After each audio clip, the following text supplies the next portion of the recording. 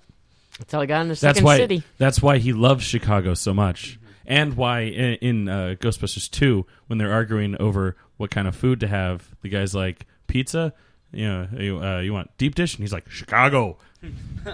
Had to throw that in there just to piss off the New Yorkers. Yeah. Mm-hmm. According to Landis, they had a constant auto shop running for all the damage, like to salvage all the cars for chase scenes and other stunt scenes.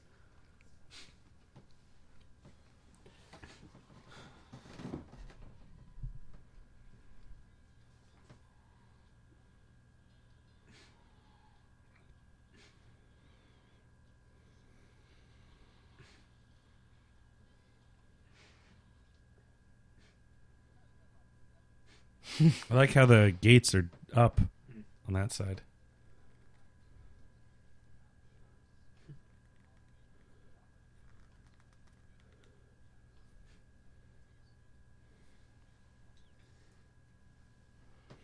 I'd still would love to see the Ecto 1 do that.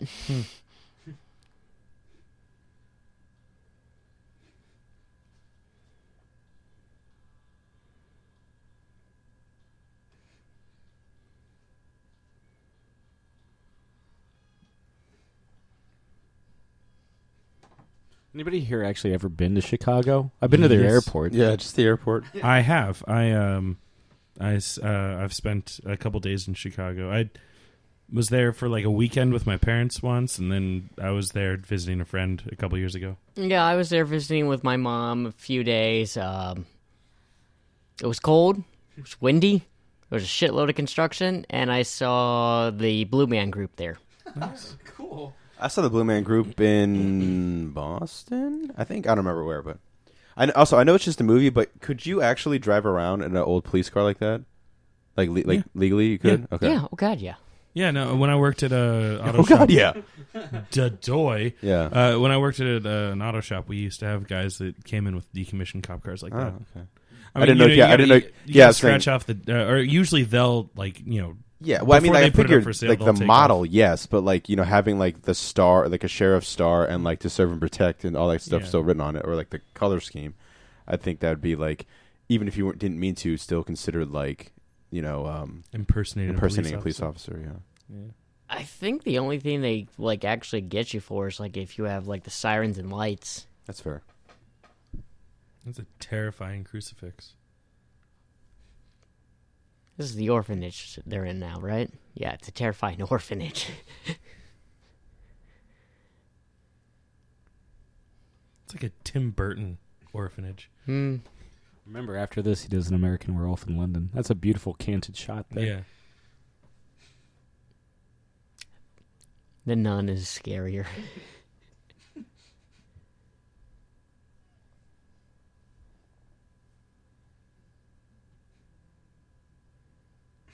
I think it's this scene where they first earn their R rating. Mm-hmm.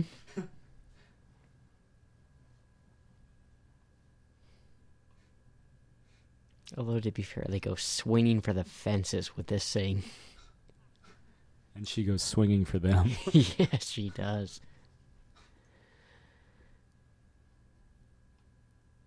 Didn't you say there was some cosplay of the Blues Brothers at San Diego? Yeah, there was somebody in the Gaslamp District that were cosplaying as Jake and Elwood Blues, and they had the Bluesmobile complete with a megaphone on top. Nice. Yeah. If I wasn't hungry, I would have stopped to maybe take a picture, but I want to get some fucking... I think it was Burger Night. Oh, that was a great place, yeah. The Burger Lounge. All the food there was primo choices. Yeah. I like to go there one time when it's not super busy all the time, so you could actually kind of... Sit down. Yeah. Although we did, luckily, but it was in a place for two.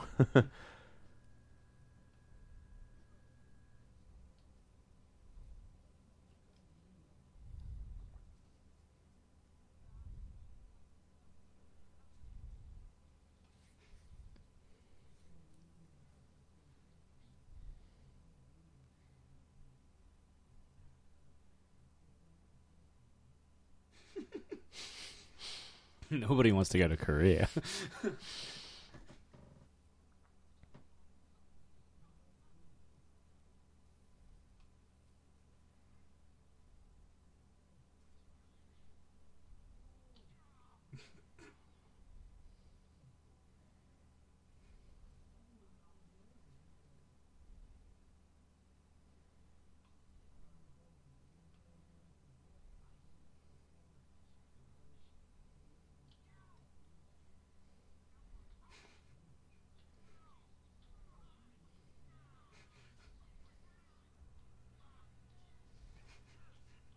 I think I just heard the first fuck. You get one.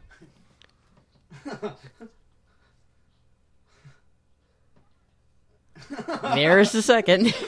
Fuck this noise, man. It's just like... I feel like that's the first time in, like, any context I heard that phrase. Home run. According to Landis, all the facts I get from this are according to John Landis. He directed the motherfucker, co-wrote it. But Did coke while doing it. yeah, apparently Belushi was in pain from that stunt for the rest of the so that he was on painkillers, but for the rest of the shoot. But he was also on cocaine, so it's not a good combo. Oh, this is great.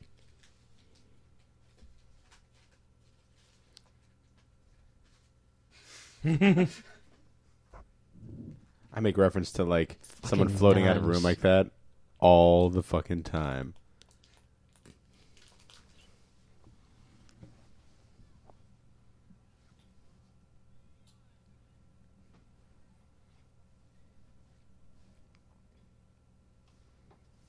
I always love it when Sophocles karaoke's Minnie the Moocher by Cab Calloway. Yeah, he does a good job. Mm-hmm.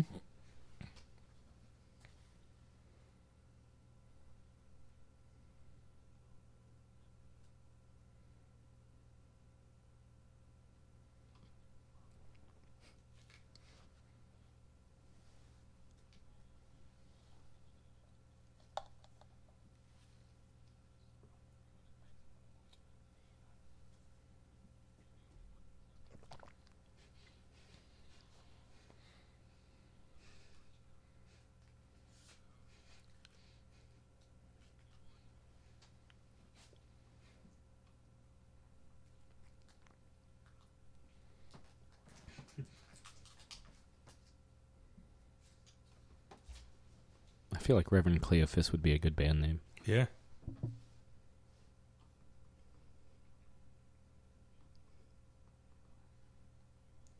Yeah, Jake, you get wise. You get the church. This is something else you get a little more of. You get, like, you actually, instead of it just cutting straight to a musical number, you get a little churching up and you see them actually drive up to the church.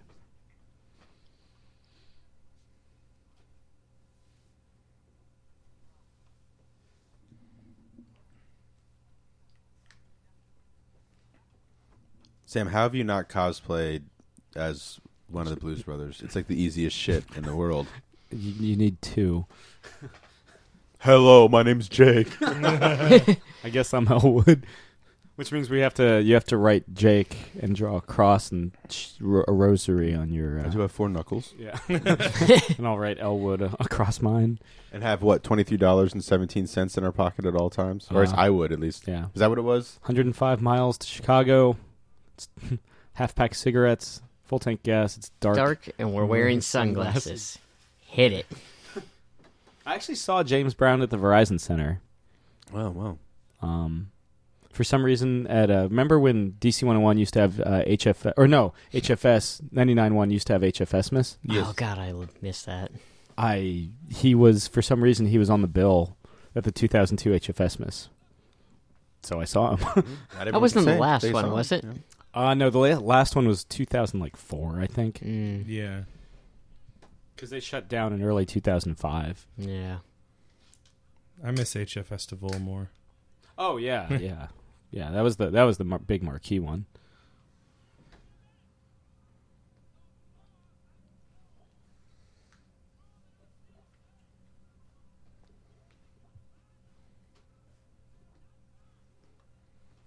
Too bad Prince wasn't like super famous Prince when they made this movie. He would have been great to have By a the cameo. time they Dearly made beloved. Yeah, but it would have been 4 years later, and he's Yeah. Purple Rain. Because it's 80, you said, right? yeah. So Purple Rain, yeah. By the time they make the sequel, he's reclusive Prince. True. I mean, he's making music at this time. He's just not like, everyone knows. Look at the drummer in the background. It's like, yeah. Preaching to the choir. I had a 8th grade teacher, I believe, who was obsessed with James Brown and saw him so many times live. She was a massive fan of his.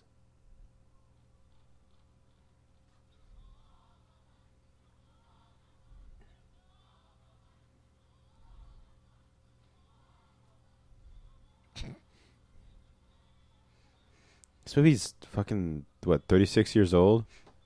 Yeah. That's nuts. They wouldn't release, like, major theater chains wouldn't release it in some parts of the United States, mainly the racist ones, because they didn't think this many African-American characters in the film would do well. But it still was a huge success in theaters. But thank God, because like you were saying, they almost basically double their budget after, by the end of it, and blew their load by the third day, you said, or whatever? Yeah. The reason it didn't get a sequel wasn't because it wasn't a success. It was a success. John Belushi just died. Yeah. If it wasn't a success, we would have never heard of any of the people in this movie ever again. Yeah. Because that is not a successful, would not a way to have your movie go. Ghostbusters is really built on the success of Blues Brothers. Is that what he dives into, I guess, after Belushi died? Well, he works on a script called The Blues Brothers Meet the Voodoo Queen, which is what eventually becomes Blues Brothers 2000, because they do face a voodoo queen. Mm-hmm. But, after that, he falls through. He works on, and he's in Caddyshack too. But, after that, he writes this massive tome that becomes Ghostbusters. I've never seen Caddyshack. Oh, So that's great. Not too late to change your birthday. That's pick. true. That's one of the all-time great comedies. I will take Caddyshack over Animal House. That's tough. That's really tough. Yeah. I will say Caddyshack's probably I my like favorite. both, yeah. Probably my favorite Chevy Chase film. Though. I was about to say, think yeah, I- because Chevy Chase is in Caddyshack too, isn't he? He's great. Yeah, he's I don't even know if I've hilarious in seen it. Animal House all the way through. That's a great one too. They're both. That's a great way to next time you have a day off or whatever, just knock both those out. You'll enjoy them. Yeah. Especially if you enjoy this movie. You're about to see Jumping Men. There's no other way to describe it. That's my favorite thing about this dance sequence. That and the not John Belushi doing somersaults.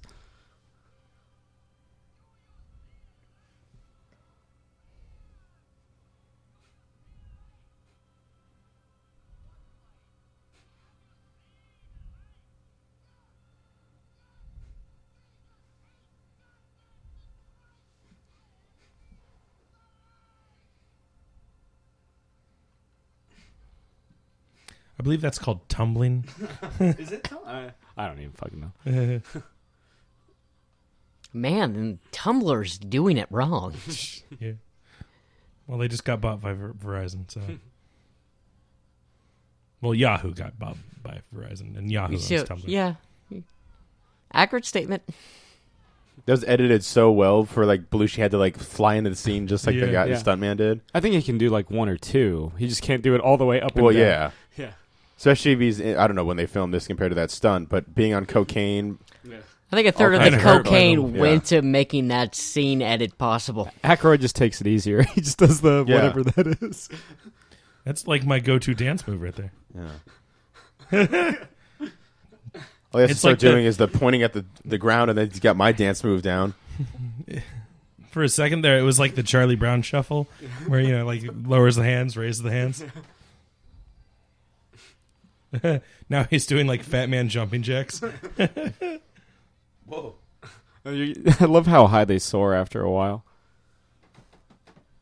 Well, they're like leaves in the wind.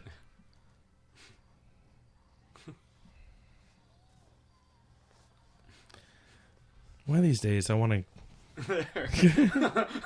I know that this is probably an exaggeration, but you hear about the southern African churches where they go The big revival yeah, churches. they go crazy like this. One of these days, it's on my bucket list to go to one of those churches. No, this is all real, Chris. This Yeah. is how it's actually Hey, done. you know what? That'll just be that much sweeter when I go. find one where they're actually like jumping around, no trampolines, but still jumping that high. No, they're hidden in the pews. The kneelers are actually it's like trampolines. Sin Cara with his entrance. Does he still do that? Yeah, He does. yeah. I told you they're split into singles now. Though. Yeah. At least they didn't end like that. They fought each other. That would have. Yeah. That would have broken my heart. Yeah. Oh, by the way, so when I started watching, just to go on a wrestling tangent, Yeah. tune out and just enjoy the movie if you don't care. But a little while ago, so when I started watching, they had the Lucha Dragons, and then they also had the Los Matadores. Yeah. And a couple months ago, the Los Matadores just kind of like started to fade away and stop being heard from, and then like just outright just haven't been on the TV for months now. Yeah. Then like a month or so ago, they introduced the Shining Stars, who are these Puerto Rican. I don't think they're brothers, but they're two Puerto Rican guys, and their whole thing is that the Puerto Rico is the shining star of the Caribbean, and like they the Los Matadores were masked guys. Yeah, I remember them. Yeah. These guys are not. But I was talking to one of my wrestling fan friends about like, it's been a while since I've seen the Los Matadores, and he's like, they're the Shining Stars. They just took off their masks. Yeah. And I was like, that's why I've been thinking about them so much recently. That's I recognize their jaw lines.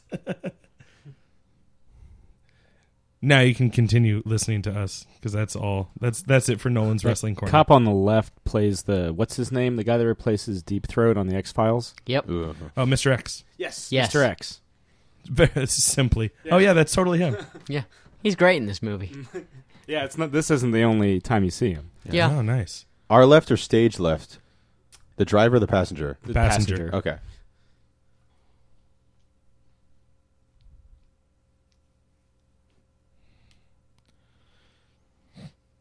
Did you guys see that video of this? Has to do with like this setup here. There was a guy in his cab. A guy gets in the back and pulls a gun on him, and he's like, "Give me all your money." And it has a dashboard cam, like that scene was just had of the cops in the background, and it's a stoplight, and the guy's like, "Give me," and they have like the subtitles like, "Oh, the fuck you, don't make it hard," blah, blah. He's screaming at him. The guy's freaking out. The light turns green, and the car behind him is wondering why they're not going. The car behind him is a cop car. The cop gets out and fucks the guy up and like stops the robbery. The guy's like, "Thank you, man. Oh my god." I just love it when as soon as that music kicks in, shit's about to go down. Mm-hmm.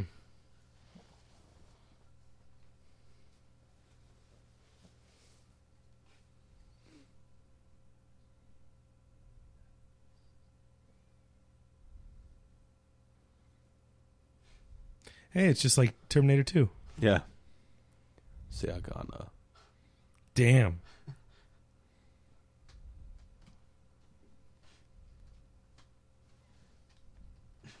Maybe this is what Mr. X does before he starts like his talk on secret government. He slowly gets promoted in law enforcement until he's invited into the inner sanctum.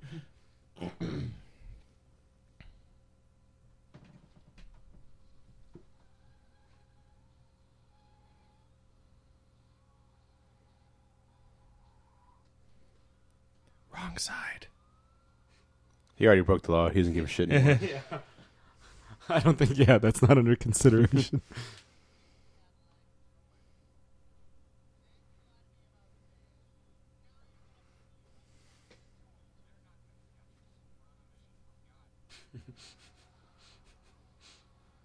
Truer words have never been spoken. That's my favorite repeated line in the film. We're on a mission with that distinct Chicago accent. We're on a mission from Gad. Mm.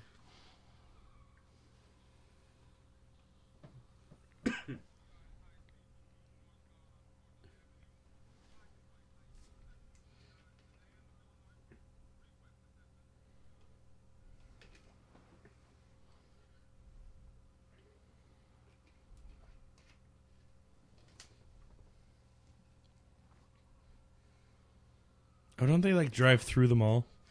Yeah, originally it wasn't just the police squad intro. Yeah, no, it's this. I mean, it was originally a scheduled for. It was a closed mall, kind of like what Springfield Mall used to be. Mm-hmm. And then they decided to use it for this car chase. And they actually sued the film production because they thought that they were going to restore it, and they were like, that wasn't part of the agreement.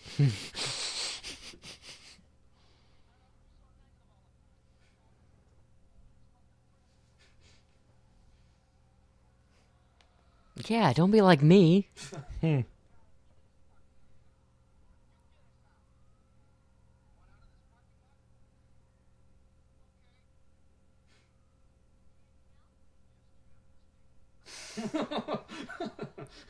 It's funny. I feel like that's Frank like quintessential Landis cut. Yeah.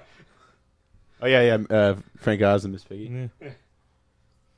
There's a Kermit down there. Do you have this? Do you have a Miss Piggy? Nope, but they got a Kermit.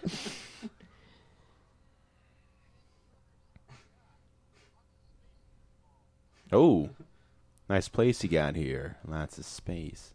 Oh, I mean, I thought that was a dead man for a second. I like that at certain points it's almost like they go out of their way to smash Oh, through yeah. shit. Yeah. Davidson's. Christ. Like that. Oh, nice drum Oh. sets. Gone. I like that was like just a drum store, too. Yeah. It's like nothing else but percussion. I do like the chase music that gets played throughout Yeah. the film. Yeah, the Blues Brothers theme. So when it's almost like an American version of the Benny Hill theme. Yeah. So when you're saying like this is under, they're going to demolish this mall, and they went out of their way to destroy everything, and the people that let them destroy it were under the assumption that they were going to fix it. Yeah, basically. So they're like, don't worry, they're going to fix it, and they just leave. And they're like, Yeah. no, we're not. Yeah, that's why we paid $200,000 to rent this shit out.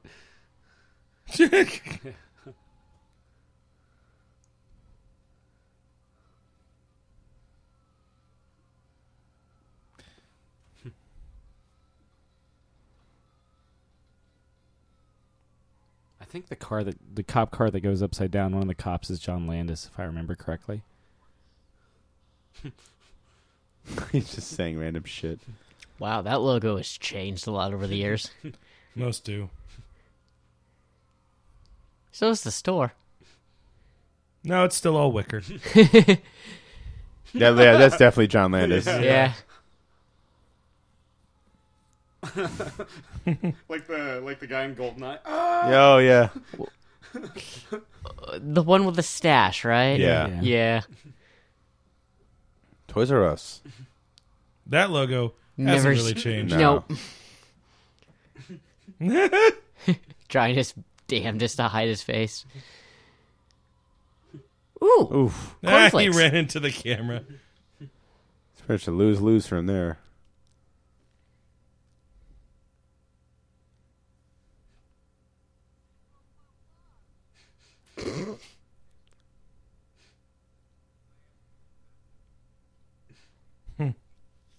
Outside of giving advice to Fox Mulder. Which kind of is the last thing he ever does. Spoilers. I was listening to How Did This Get Made for Hercules in New York. Oh, yeah? And there's a moment, I don't remember what movie it is, where Paul Scheer, Jason Mantzoukas, he accidentally spoils something, and Paul Scheer's like, spoilers, man. And he goes on like a 30-second rant of just spoiling every movie he can think of, because he hates that. Jason Mantzoukas, you're now my number one He's favorite. fucking, yeah, dude, he's so great. Here's that supercharged scene I was talking about. I forget if it was on mic or not. But yeah, Dan Aykroyd wanted to explain why the Bluesmobile was so fucking boss, even though he explained that it had cop shocks, cop everything. But yeah, this is his little... It's like, oh, it gets supercharged by the L train.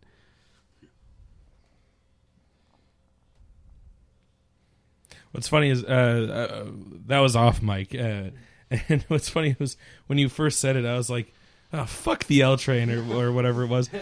Because I was thinking of the L train in New York. No, The L train in true L Chicago train. is actually pretty cool. I mean, there's nothing really fancy about it, but it's fine.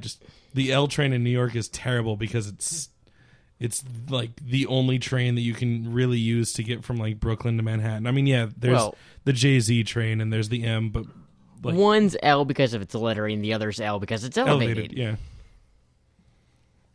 And it doesn't really end. It just loops.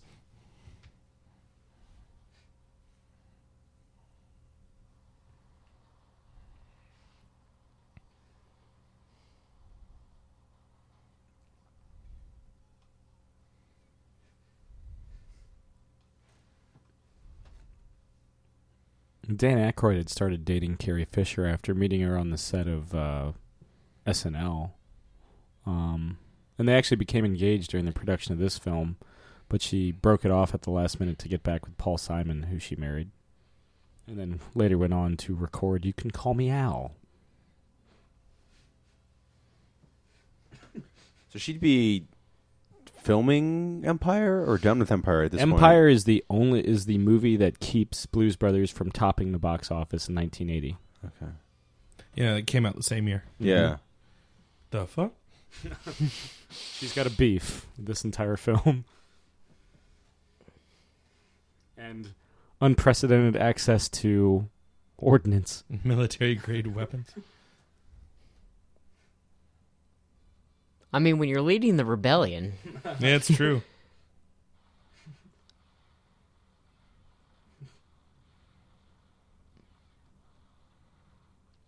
Also, it's the 80s. Who doesn't have a rocket launcher in their car?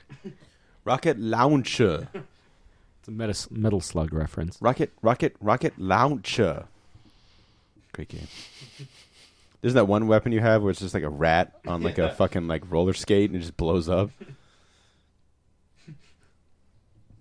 Just another day in the life of the Blues Brothers.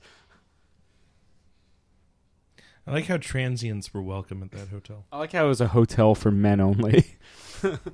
You would like that. Yeah. Hey! Yeah, it's raining. And yet I'm the one that sings that at karaoke.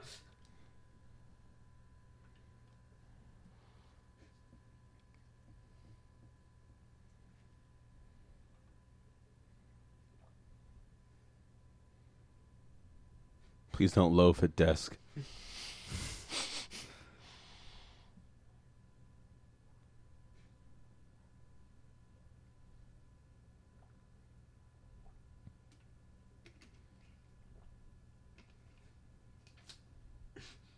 Fuck this.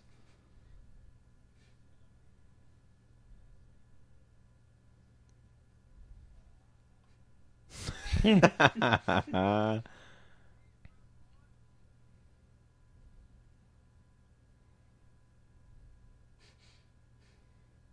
a good day. Can't go wrong with Cheese Whiz.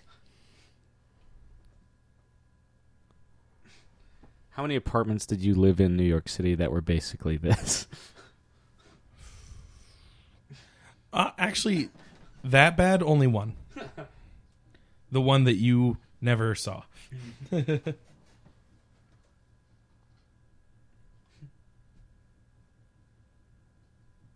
right, because I saw both Bushwicks and the upper West Side. Yeah.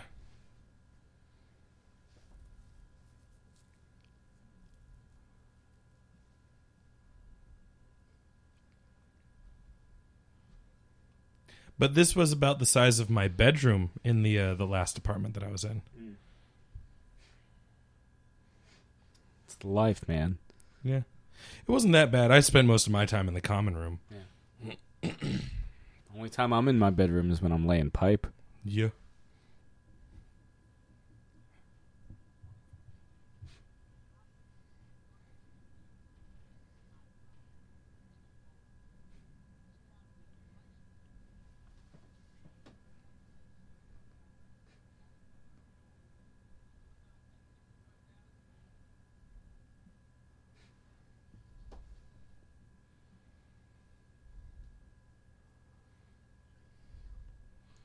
And to this day, it's the only ballpark I know, like the actual mailing address. You should send them mail to Elwood. God, I wonder how many letters they got after that. Man.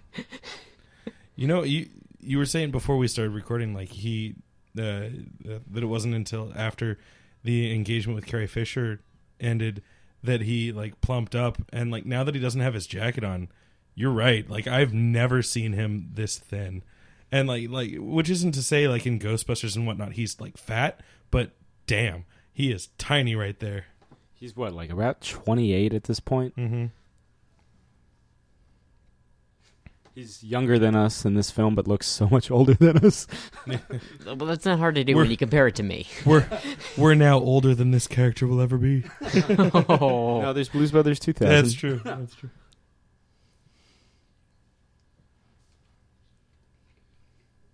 We're younger than this character will ever be.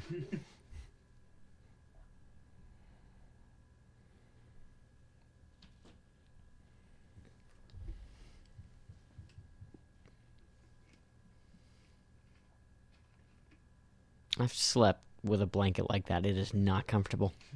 Yeah, I feel like he's sleeping like how I tried to sleep on the airplane. yeah. Except he's able to put his feet up. And he's actually succeeded. Yeah.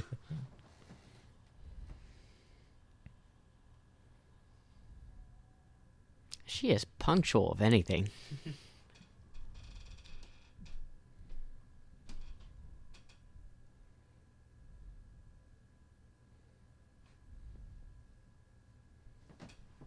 John Candy, of course, was big in like SCTV, which is how he crossed paths with Aykroyd.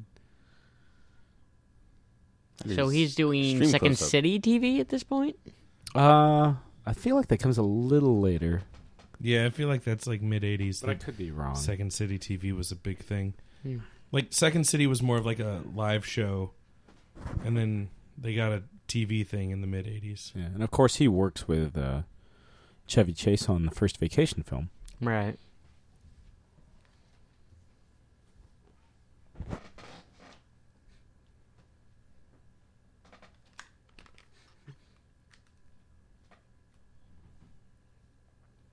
It's not Don Rickles. Yeah, but the voice does sound familiar. Like a frog. Or Toad. Mr. Toad's Wild Apartment. Damn. Oh, it gets better.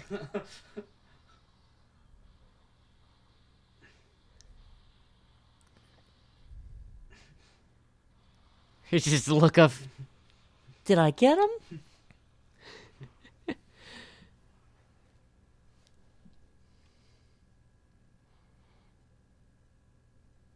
At least the hot plate's still in one piece.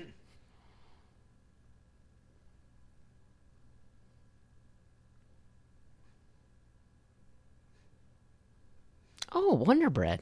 Again, just another day in the life of the Blues Brothers.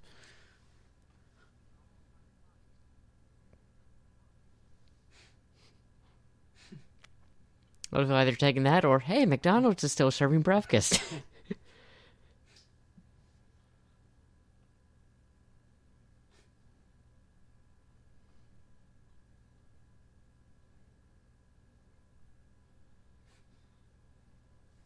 Yeah, this scene isn't in the theatrical cut where you actually see Elwood at work at the glue that company. can fell over. Yeah.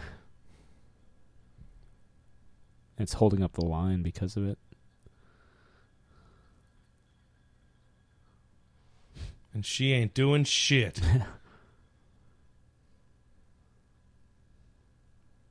It explains where he gets the spray glue, which is kind of a Chekhov's gun. Not a big one, but he uses it later. Also, the only time you see Dan Aykroyd's eyes in the film, because the rest he never, unlike Jake, he never takes off the sunglasses.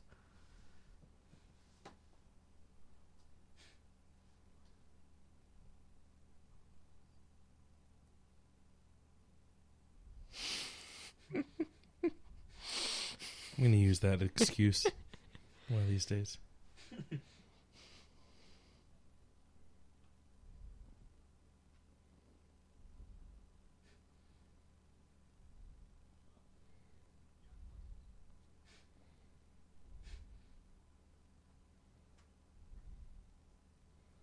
One of my friends from back when I was in Cub Scouts, actually, when he turned like 27 decided he was going to become a priest. Had to quit his job like that.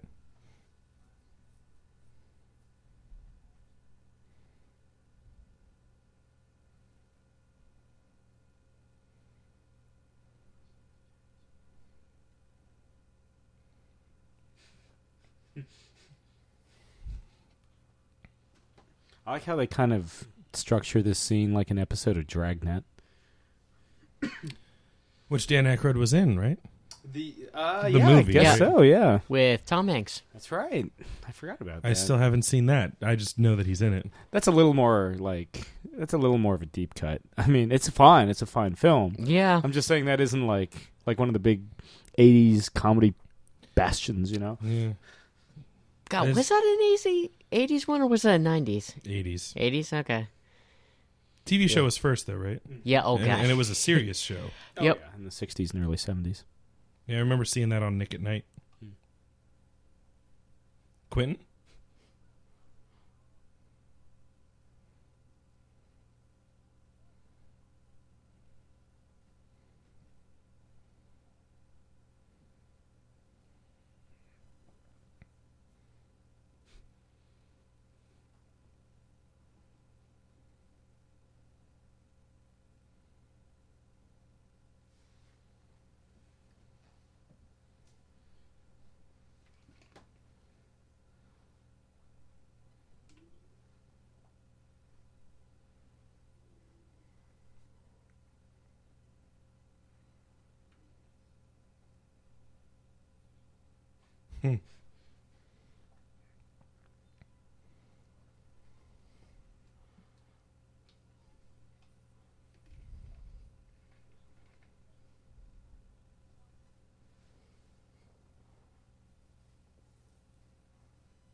Possibly.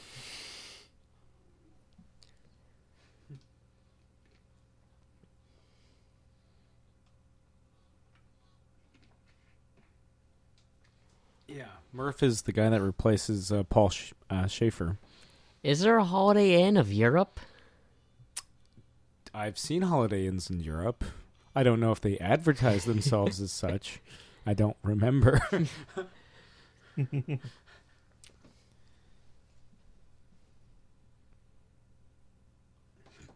I feel like this is kind of a dig at all the lounge music and discos that were big in the late 70s, early 80s.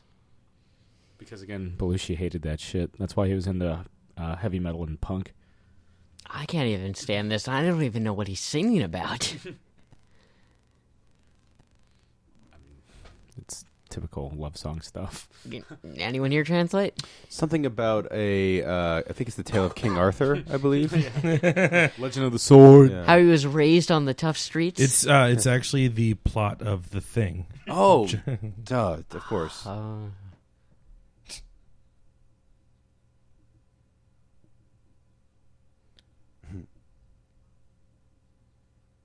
500 hobo names. Number 149, Black Bolt, King of the Inhumans. Wow, they have waiting music, too.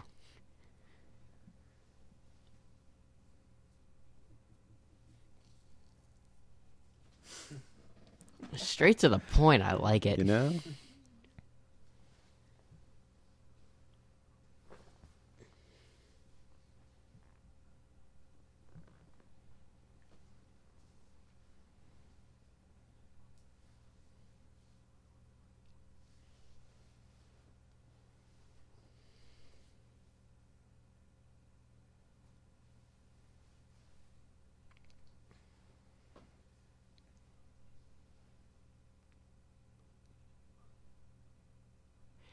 Is that a Billy Joel song they're playing the melody to? Yeah. Just the way you are. Yeah. You are. Well done, Blues Brothers. Well done.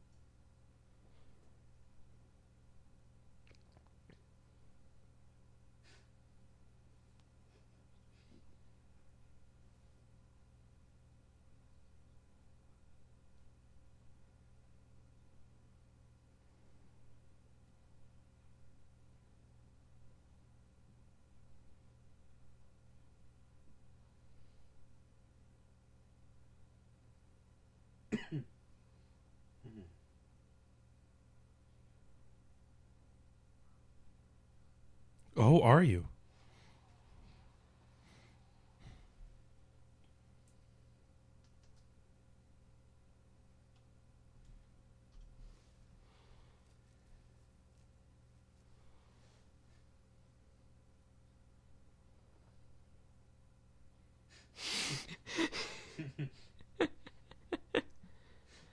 One of the waiters in the Chez Paul is Paul Rubens of Pee Wee fame. Ooh. You know what this reminds me of? The Sausage King of Chicago scene from Ferris Bueller's Day Off. It is Chicago. Yeah. The restaurant kind of has that look to it as well. I love. Remember when Lindsay was saying she wanted to do this at the Mexican restaurant? Oh yeah. Just stare at people. Yeah.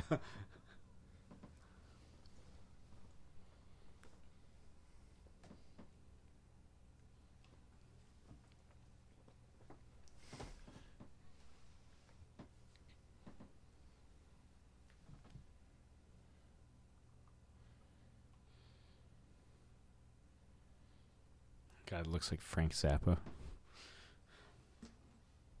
When he pops the champagne, he like wills it into being. Do you know the character Pee Wee Herman was created as an audition piece for Saturday Night Live? Oh, Yeah.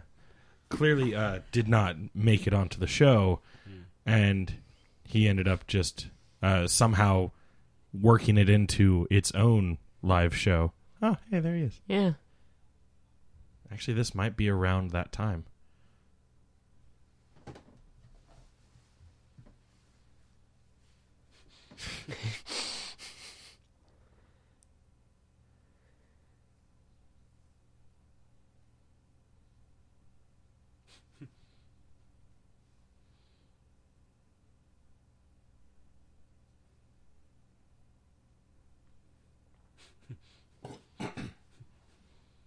You know, every time he says it, it gains a little more power. Like it's my favorite repeated line.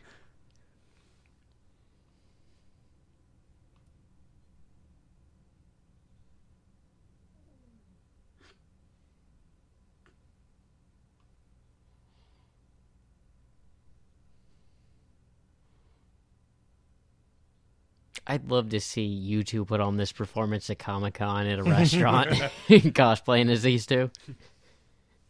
It's never far off. Next CBDLF party. Oh god. And then you guys do the dance?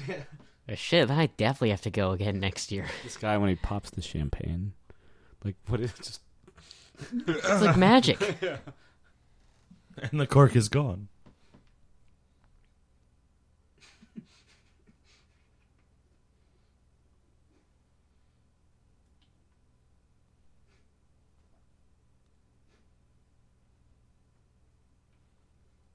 High society is so easily offended.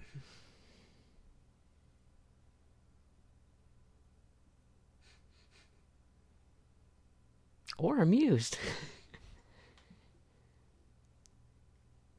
I take it back. That's really annoying.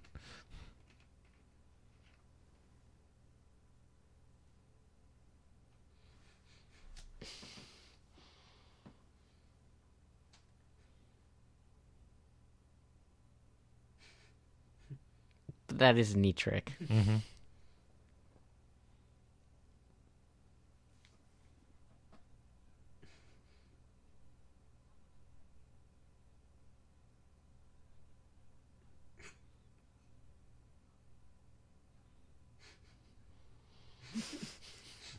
God, I've heard this line so many times before in the past, I had completely forgotten it was from this film.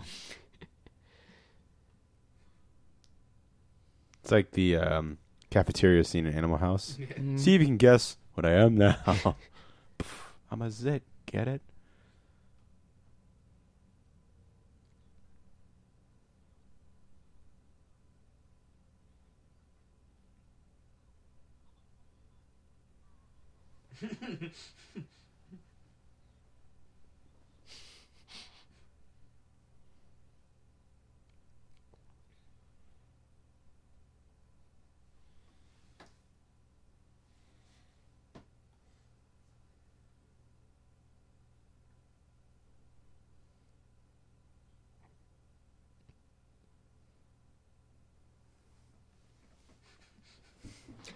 Oddly enough, they don't strike me as a place that's open for breakfast. They'll be there, though.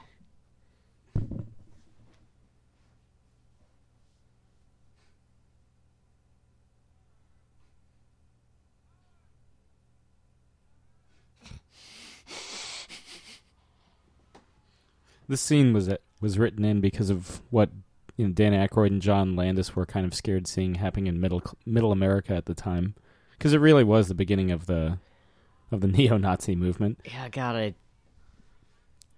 successfully forgotten that actually was a thing for a short while. Oh, hey, that's He's in a bunch of stuff. Like he's in Wedding Crashers. He's in the Burbs.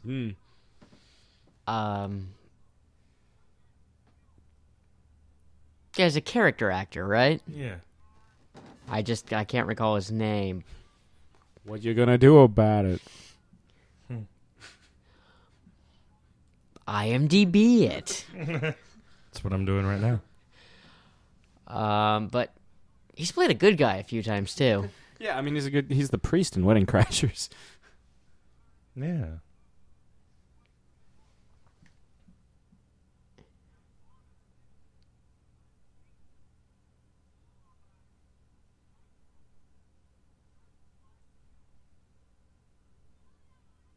Well, he's got 2 of the 3 right. I don't think he understands the word decent.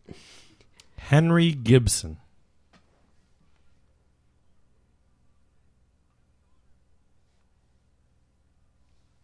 Oh, hey, look at that. The 3 top movies that he's known for on IMDb: The Wedding Crashers, The Blues Brothers, and The Burbs. Damn, 148 credits to his name.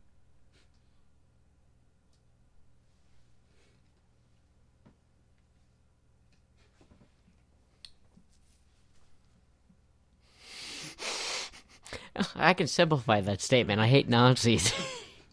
The Illinois I ones hate are these the guys. worst.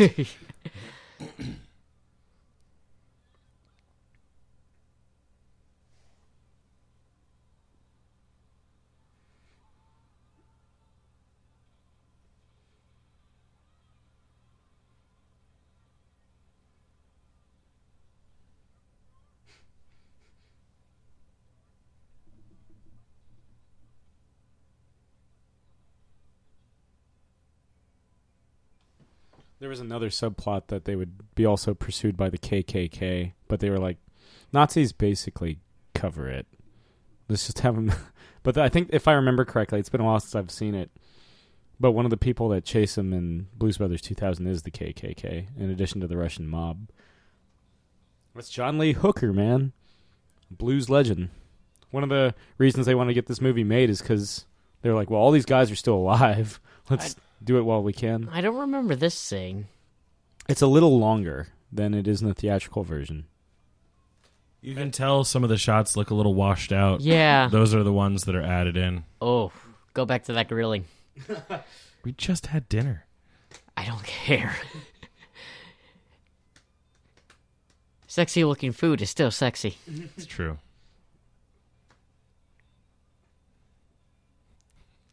Oh, God.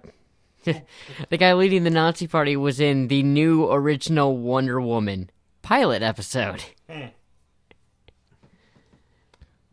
one that never actually saw the light of day. Well, I don't know how you can get a new original Wonder Woman. Well,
Like I said, this is not as long in the theatrical cut, but I will take a full John Lee Hooker music number.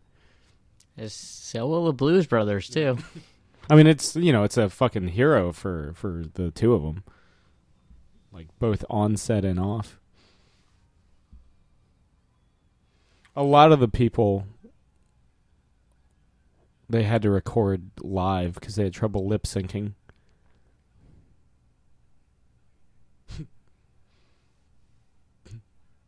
Fight in the streets of Chicago.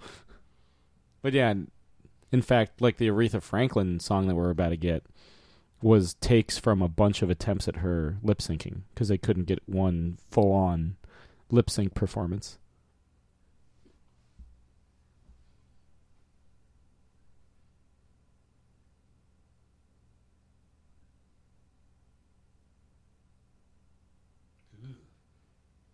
Just like him.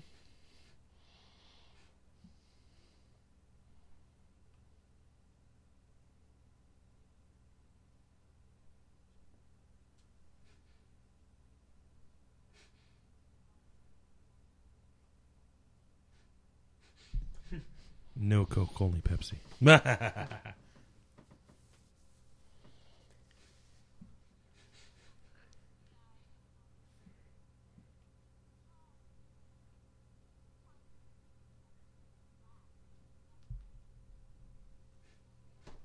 I always thought that guy was Carl Weathers. It's not Carl Weathers. Yeah. He's looking at him like, is that?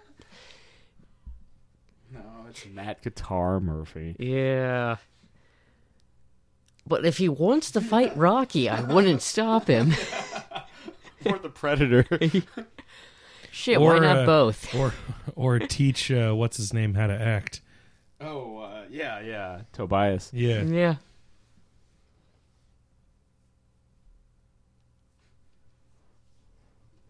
Aretha Franklin, I think, is one of the only guest musicians that shows up in Blues Brothers 2000.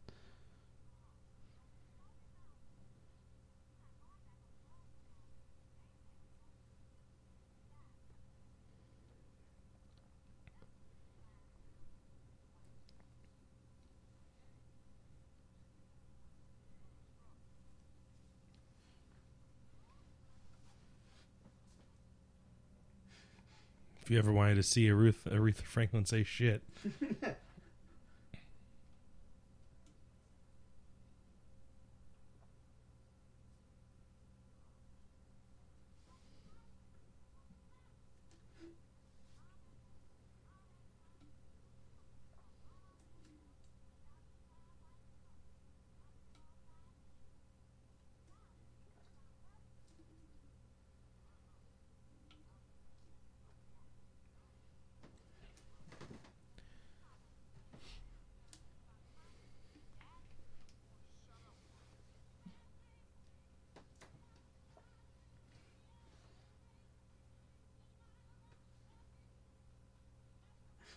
Even in the final cut, you can see she kind of struggles with the lip syncing.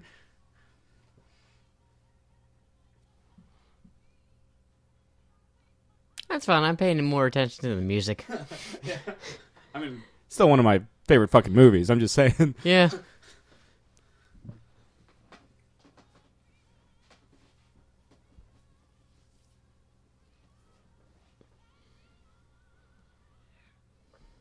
Anyone that says that this is not a musical is an idiot. You exist. I know.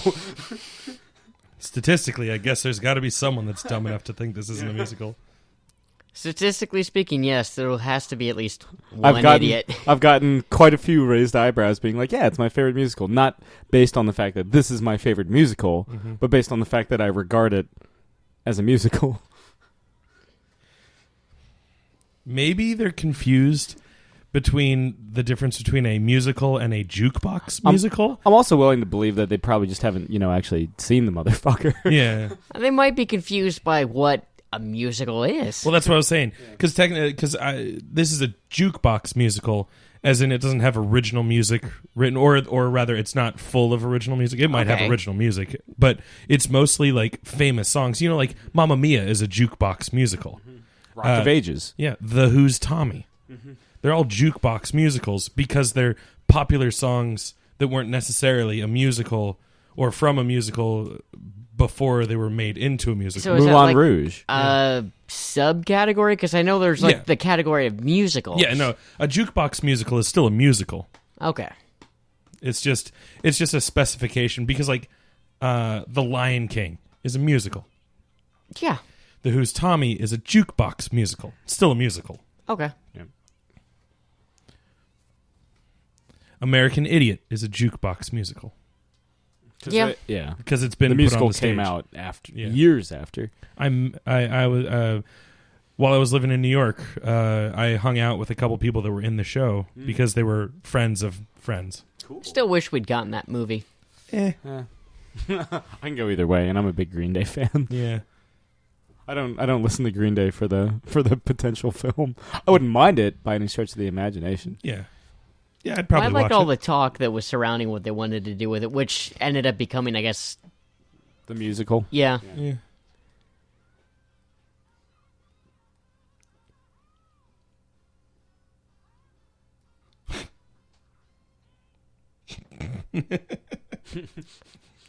I like how the entire. So it's a yes? Well, I like how the entire song essentially like means nothing.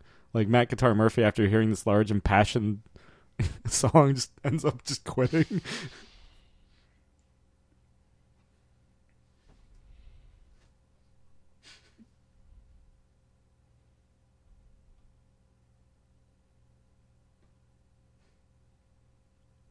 I can't tell if that's like quitting his job or his wife.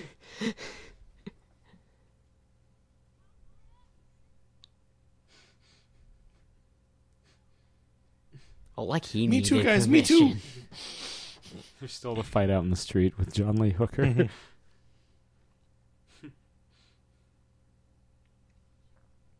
Yeah. You backup singers were shit.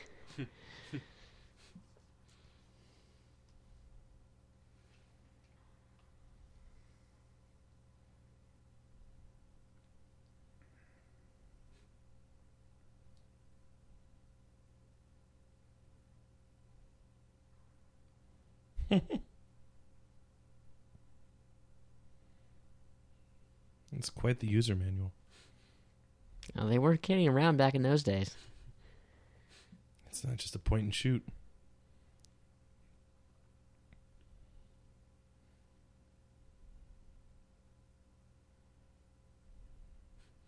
Ray Charles, man. Yeah.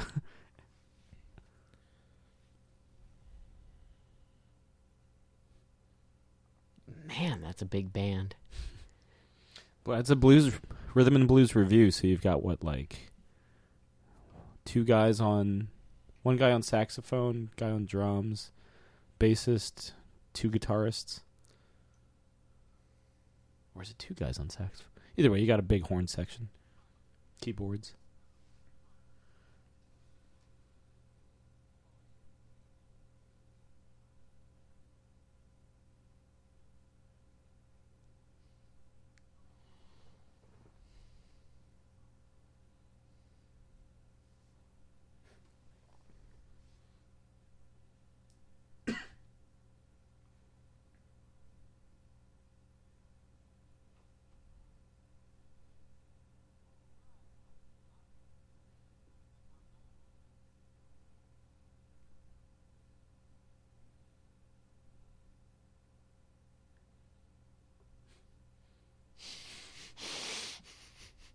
Man, would fit in great at GameStop.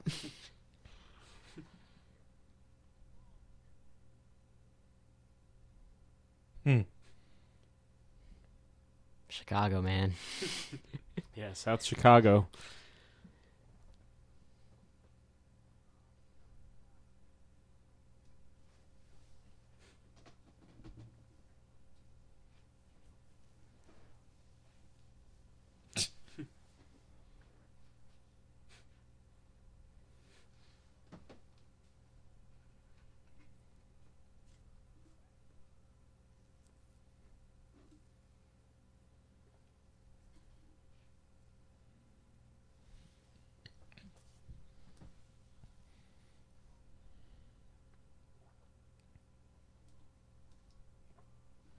I feel like this is the song you always reference from this film. Yes. Yeah, this is the scene that I have the most genuine memory of. Yeah. This is the one where... This is the scene you reference if no one thinks it's a musical. Yeah. This is like the most evidence that it is, in fact, a musical. I mean, the fact you've got an entire sidewalk of people dancing and grooving, yeah. I feel like Kevin Smith references it in Clerks 2 as well, because it's got that ABC dance sequence. Yeah. Yeah. Now, I would not say that Clerks 2 is a musical, even though it has a dance sequence, because it's just a fucking dance sequence. You just got you got to have more than one. Otherwise, 500 Days of Summer is a musical, and it isn't. That and also they're like they're playing music on a radio.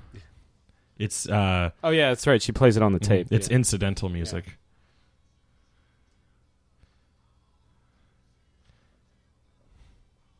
That and it's the only sequence.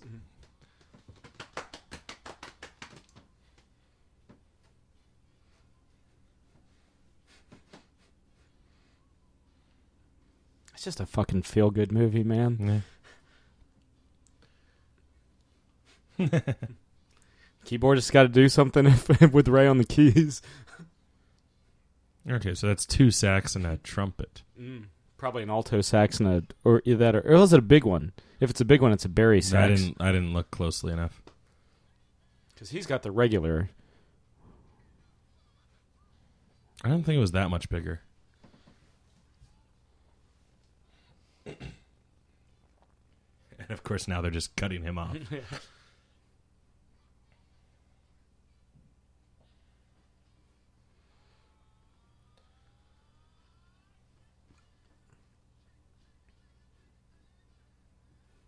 Yeah, it's a Barry sax.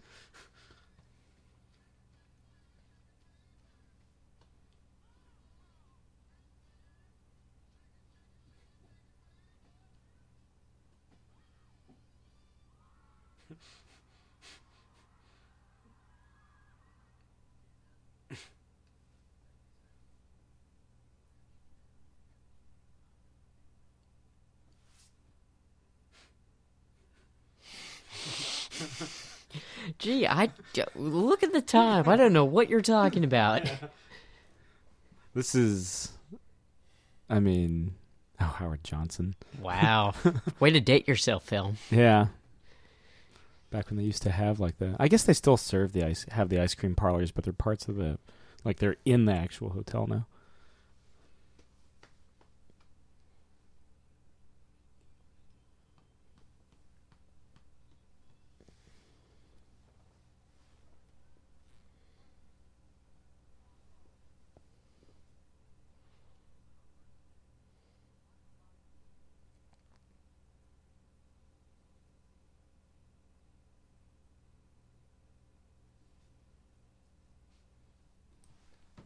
Understand that exchange. They need he hasn't set up the first gig yet, despite presumably telling them that they've got one. Gotcha. And he has lied to them multiple times, presumably, judging by Mr. Fabulous's expression. Oh! Before it's even a thing. 4 years in advance. It was that line. It was saying that line in this movie that he was like, wait, I've got it. 4 years later, he would come up with the answer to that question. Ghost busters. They who bust ghosts.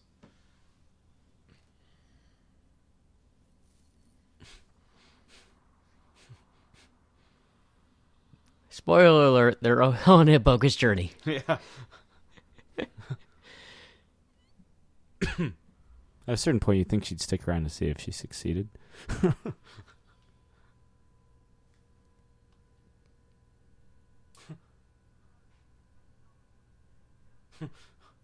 Boom, $34. I like how they still don't question the fact how the fuck they're alive. Yeah. They Again, just another day. Yeah. Yeah, at a certain point, you just get used to it.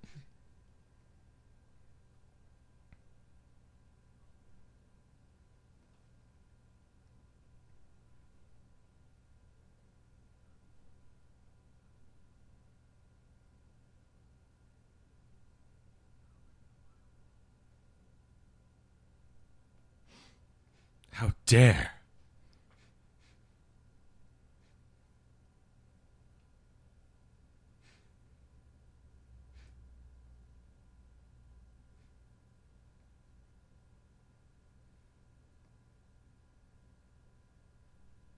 Yeah, spoiler alert, if you didn't know that, Nazis hate Catholics too. Yep.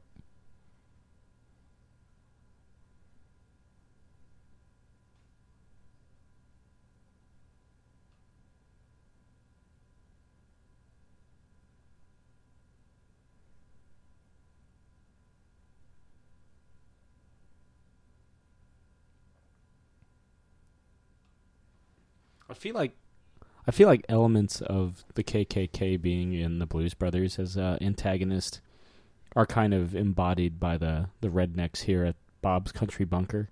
Yeah, but remind me again why the white power guys want them. They ran them off the bridge.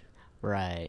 And therefore they've decided to take out a personal vendetta. Yeah, because they humiliated them after they won their first public march from the court case.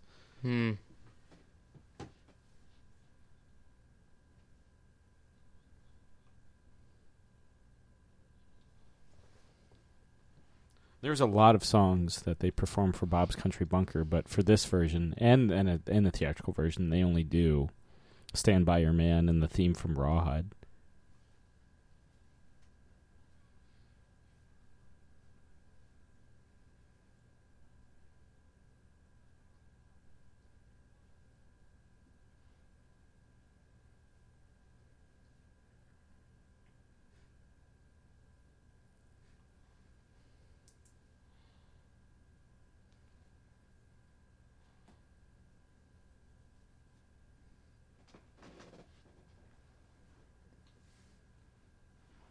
Bud. They couldn't afford the whole logo. Yeah. Is it that or Heine?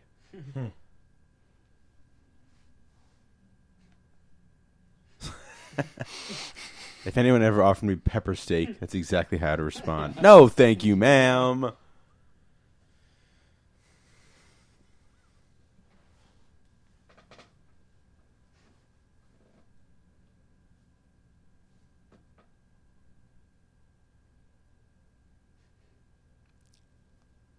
Welcome to hell. I didn't realize there was a difference. Is there? There is, but that's the joke. It's so subtle. It's like when someone says, we've got both kinds of music, rap and R&B. Yeah. There's a difference. Country and bluegrass. Again, I think that's a little more notable, though. Yeah. I gotta say the difference between rap and R&B is a lot more notable, too. Yeah. Yeah, I feel like R&B is a bit more like singing. Rap is very... Whereas if you said rap and hip-hop, I might be like, well, what is the difference? Yeah, that... Yeah.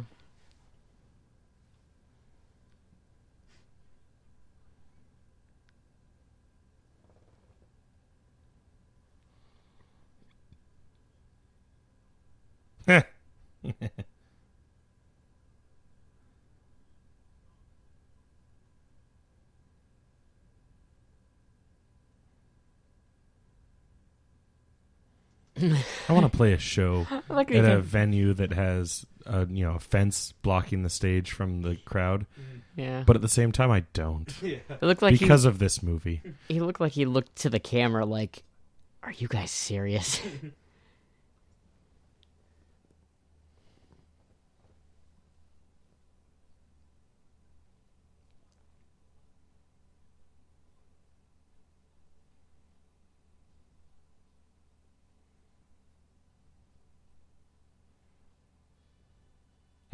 Now he's got a trombone. Different tool for every track. Sorry, peckerheads. I just don't hear enough in my daily life. We're not south enough.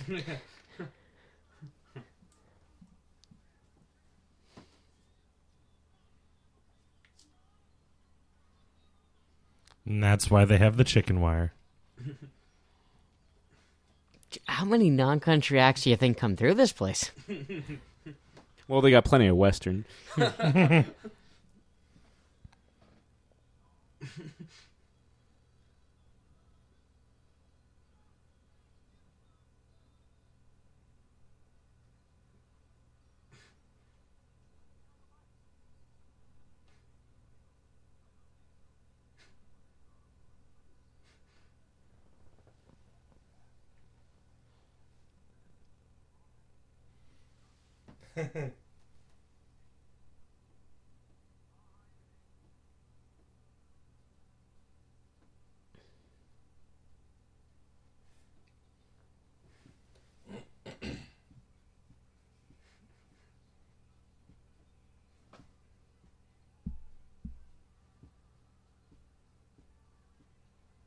I don't get it. They're singing what they like. Why the shit were they still throwing things at them? Why do sports fans riot after their team wins? Pure stupidity? Why do I boo Roman Reigns? Because it's fun to piss him off.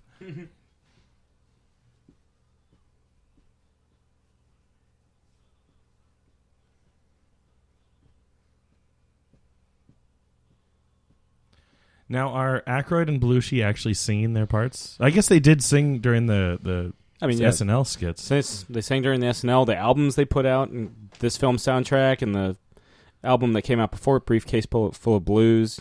It's all them singing. They're just lip syncing to pre-recorded tracks. The final performance in the Hollywood Palladium is them performing. Or they performed after doing the lip sync sets for the audience, because the incentive to get the audience there was a free Blues Brothers concert.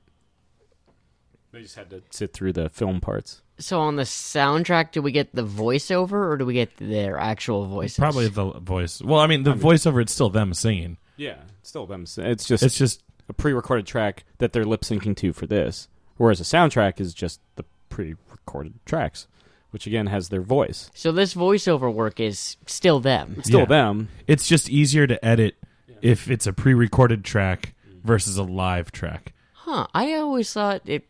Wow, okay, they have talent that I didn't think they actually I mean, possessed Aykroyd still occasionally vocally. tours with the Blues Brothers. With Jim Belushi as, I forget what blues he's not just Jake Blues, he's some... John. Some surrogate blues. Well done, Chris. I think John Goodman plays Mac Blues in Blues Brothers 2000. He's Mighty Mac. Oh, there's a kid in that one, too, isn't there? There is. Yeah.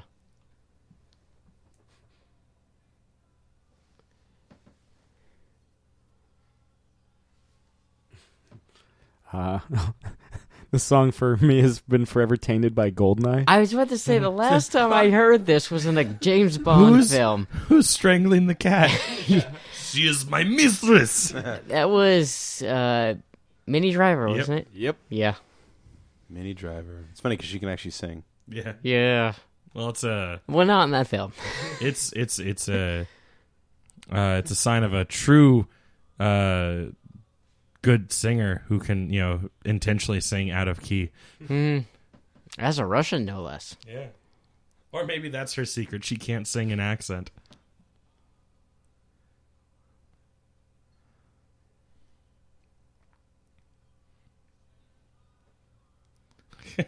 So we've doing the hand movements. seen how they treat someone they don't like on stage, someone how they moderately appreciate. I'd hate to see what they do for a band they really love. Probably the same that they do for a band they really hate. They just make sure the glasses are empty.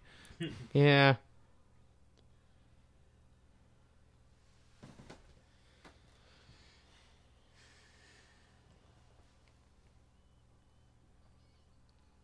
Yeah. See? I feel like Well that's played, I feel Chris. like that's genuinely Aykroyd being like, what the fuck?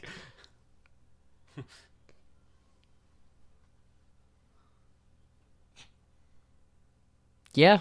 Yeah.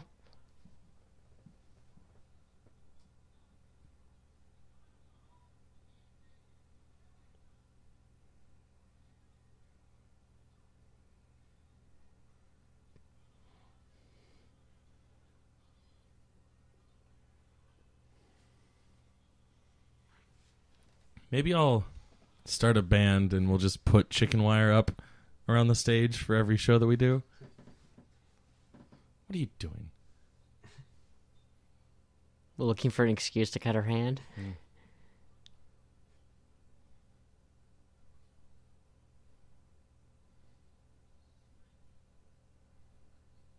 See, he's Canadian.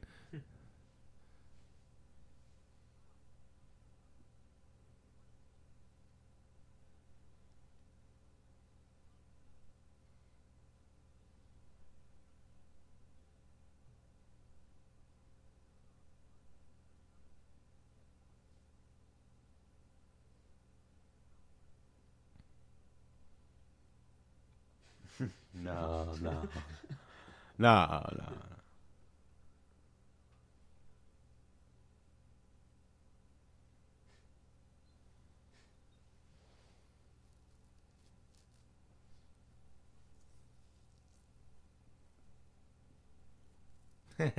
It looks like the hat's on his head.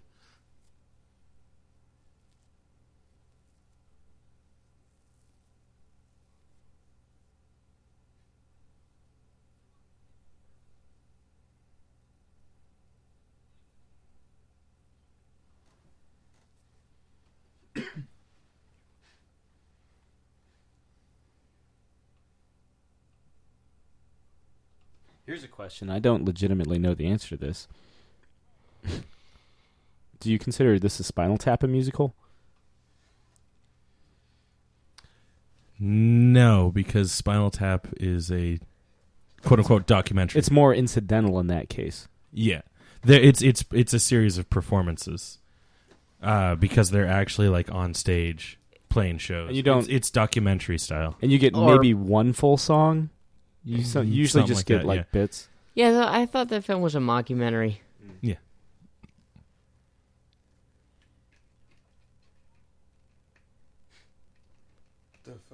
Charles Napier Murdoch from Rambo First Blood Part 2. Mission accomplished. I guess that would come 5 years later. Yeah.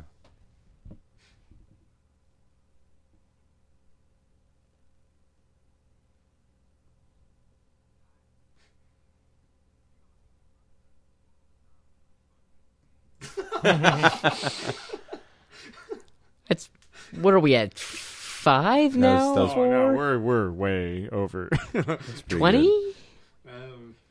15? We got a fair number. Okay. Yeah.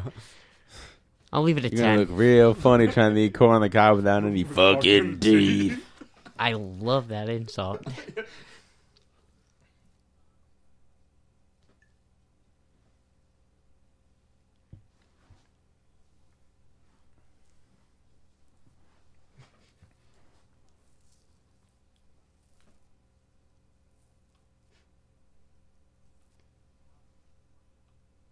God, are those still a thing?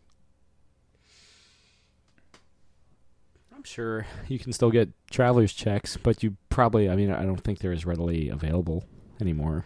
Like you have to special order them or something. Yeah. Electronic checks are replacing regular checks.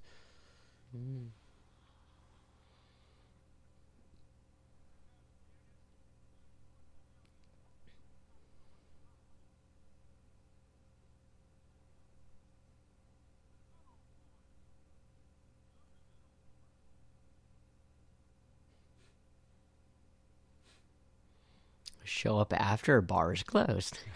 We better get Mr. X again.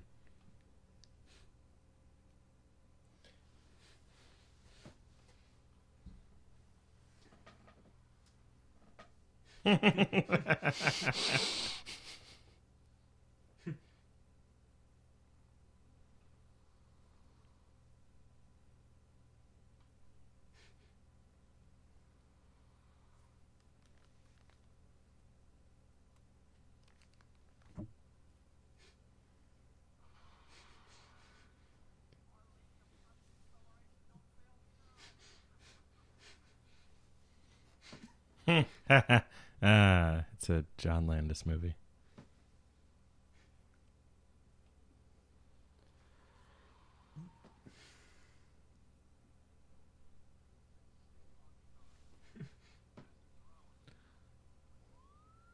I wouldn't install a car like that that's severely kicked your ass so many times. Well, Like the 4 that guys right on there. top are dead. There was a hydrant there? Just another day in the life.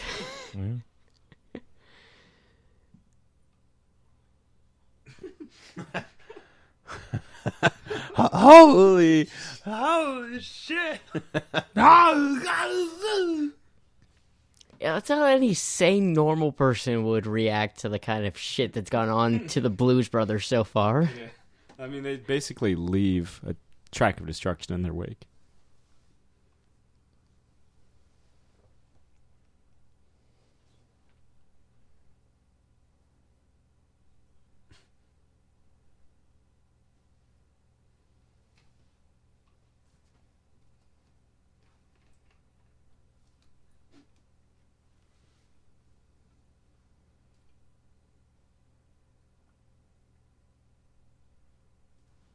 The only other thing I've seen that guy in is the Long Goodbye with Elliot Gould and Arnold Schwarzenegger.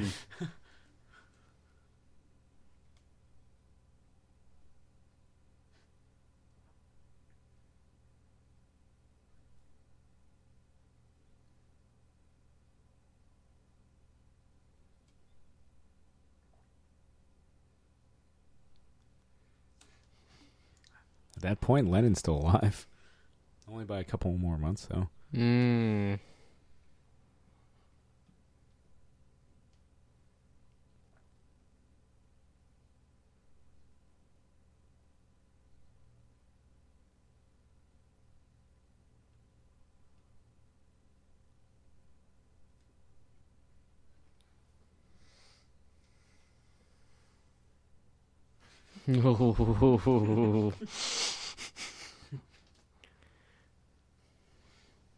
God, what did those nuns do to him?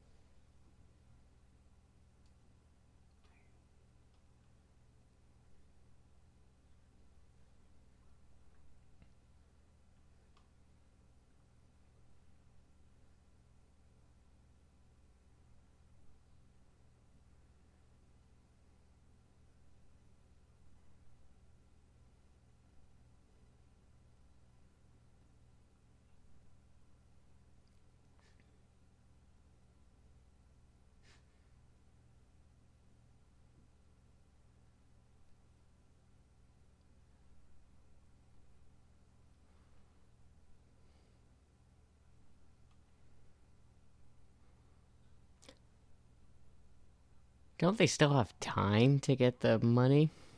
Oh, by a matter of the Blues Brothers deliver the paperwork with minutes, hours to spare.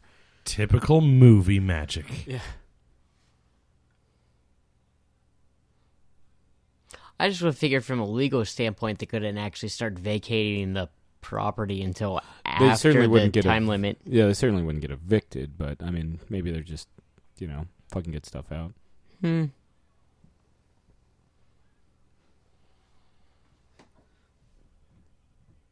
So you saw that at Comic-Con this year? With a mega horn, yeah.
There was some concern if like Ray Charles would take that in good humor, but he did. So, Oh.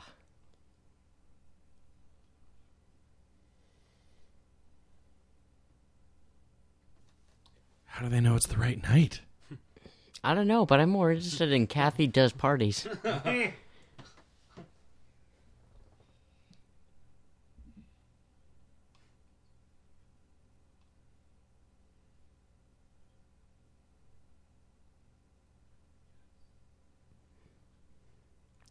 Shit, that took long enough.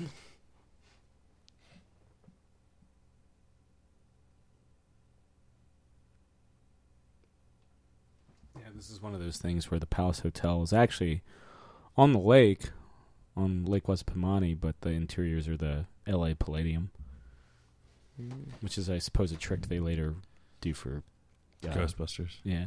Yep. I was about to say, typical Ghostbusters movie bullshit.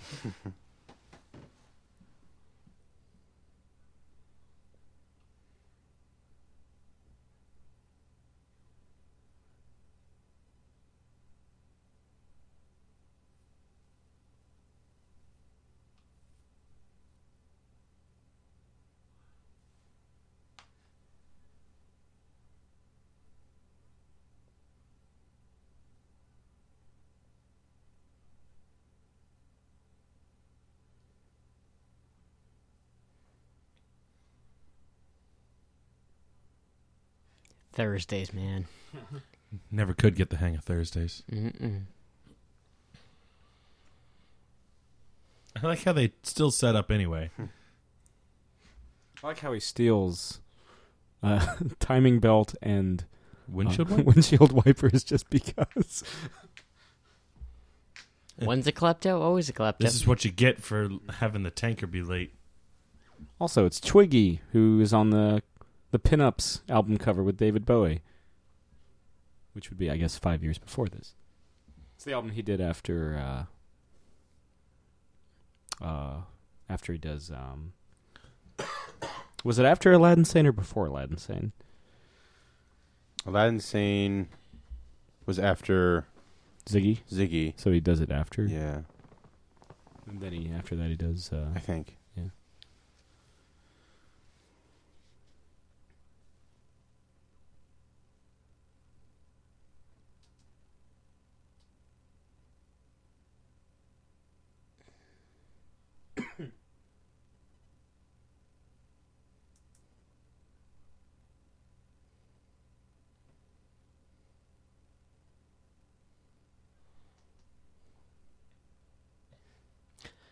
So is he the parole officer or...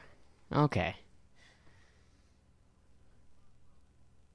Did they actually say that earlier in the film? Because I don't remember catching that. He hands when Elwood's doorman or whatever hands him the card. And he does say when they go to the hotel for men, he does say, and he didn't check in, this morning or whatever, which is usually what you do with a parole So it's like an officer. implied thing. They never outright said it. He never outright says, "I'm your parole officer" or whatever. Okay. But it's okay. Audiences are clever enough to figure it out. Even in the 80s. And remember, good guys always win, even in the 80s. One of our first commentaries.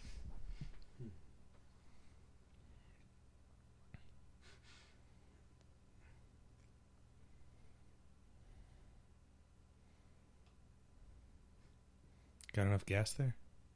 Yeah, that's something that isn't in them. If I remember correctly, them blowing up the gas station isn't in the theatrical cut. I thought it was. Then I'm wrong. Then I didn't remember correctly. Only one half of the audience really wants the show to start. The other half isn't being paid enough to clap.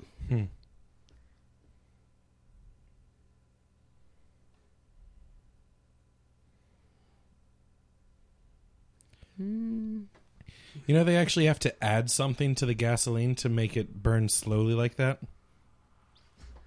Does that mean the gas station attendant and the truck driver are dead? I believe so.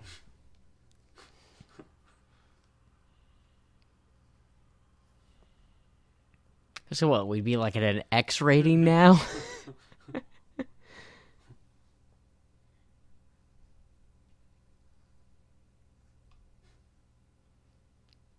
Fuck, we'll say we're at 15 fucks. Sure, why not? I don't really count that stuff. Yeah, I mean, I just know it was more than 5 when you asked earlier. I'm gonna go home and look up the counter for this film, because I'm sure someone's gone through and counted how many times it's been said.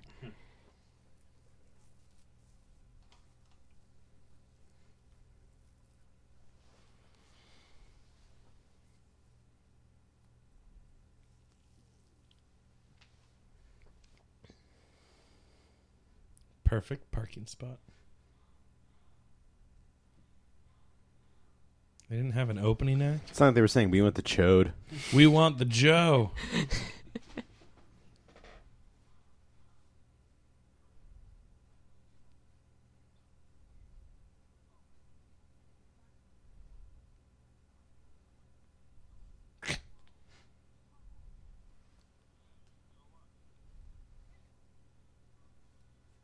The fuck?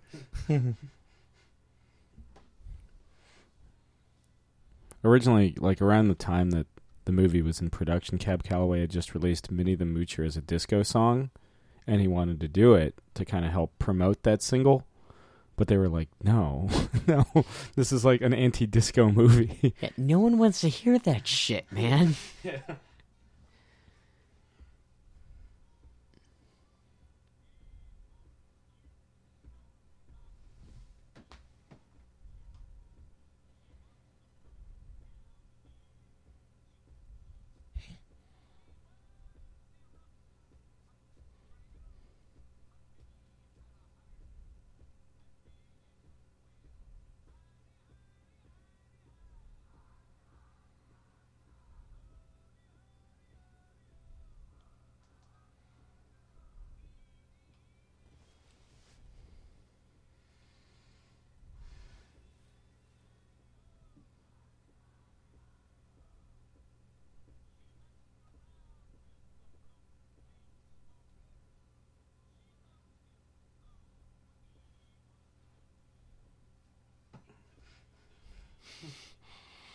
So he did coke? Sure. It's not outside of the realm of possibility.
Sophocles does this, the scatting part pretty well. Oh, yeah.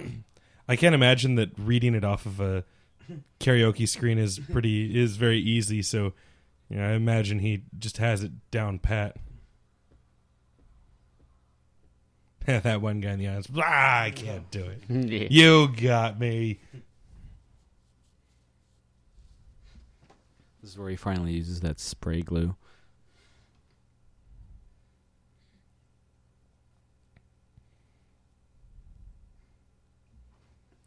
The particular kind, marine epoxy, is supposed to be so strong it can withstand water. That's your glue fun fact for the day. But does it come in aerosol form? Or is that movie magic? Everything about this movie's been magic so far. Including the entire band's transformation.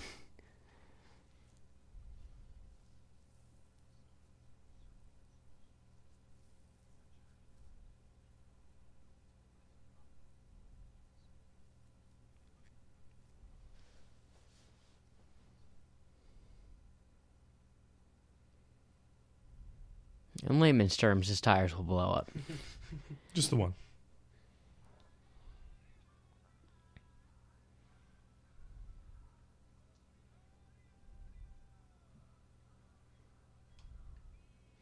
I don't think I've ever heard the disco version of this song. Probably for the best. Neither have I. I'd say there's a very, very good reason for that. Disco sucks.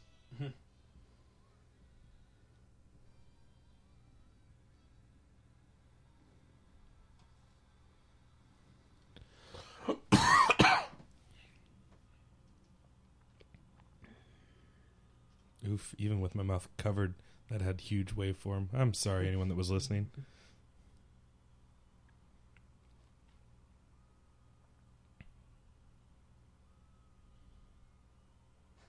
Yeah, they're back.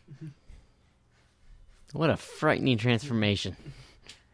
It's like Smooth Criminal.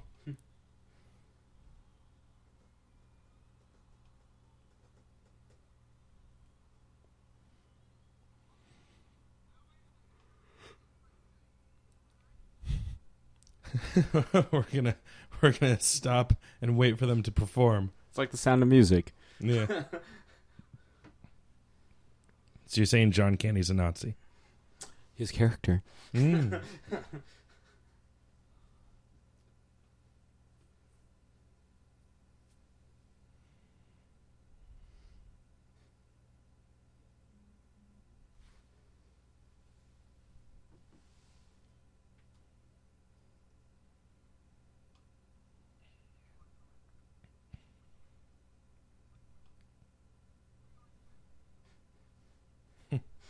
What's an orange whip? It's both a. I was like that. Anyway, it's there's two different kinds of orange whip. There's a alcoholic and non-alcoholic orange whip. It's a mixed drink. Oh, cool. I think that line was improvised too. Good evening, ladies. I like how they don't run towards the direction of the screams.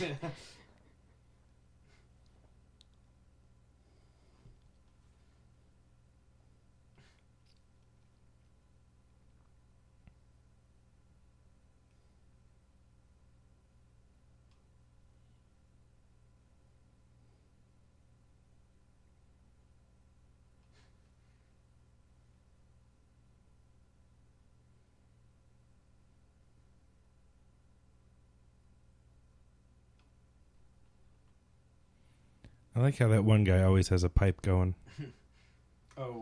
Steve Cropper. Yeah. That one. That Bob Ross looking motherfucker.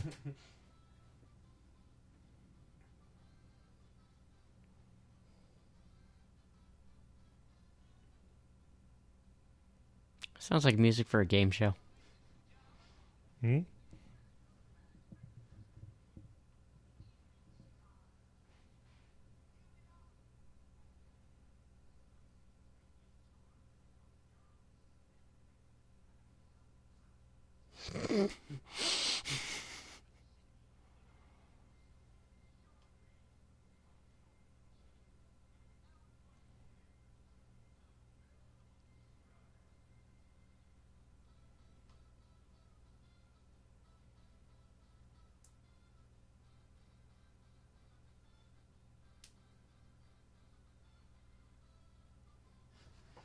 Remember to kind of promote Blues Brothers 2000 when the Blues Brothers did the Super Bowl halftime show? I do not. They did. Whatever you... 98, I guess that was. Was it not good? Because I don't remember it at all. I mean, that should answer. Yeah. I didn't start. okay. I didn't start paying attention to the halftime shows until the Aerosmith one with Britney Spears, Nelly, and a couple other people in sync. I think. You know who that might have been the Super Bowl for? Broncos.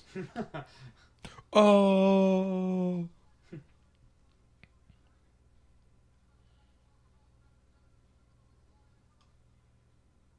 This movie has the exact same plot as Magic Mike 2. Oh. But it doesn't have Amber Heard. No?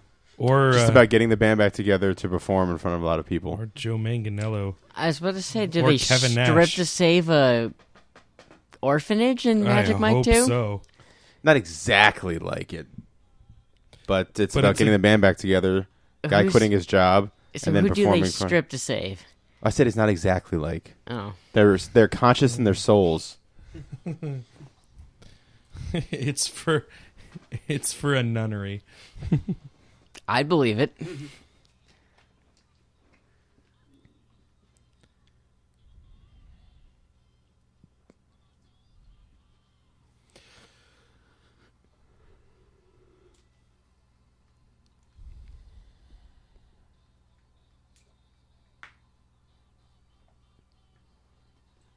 So yeah, it's a combination of lip sync footage and actual concert footage.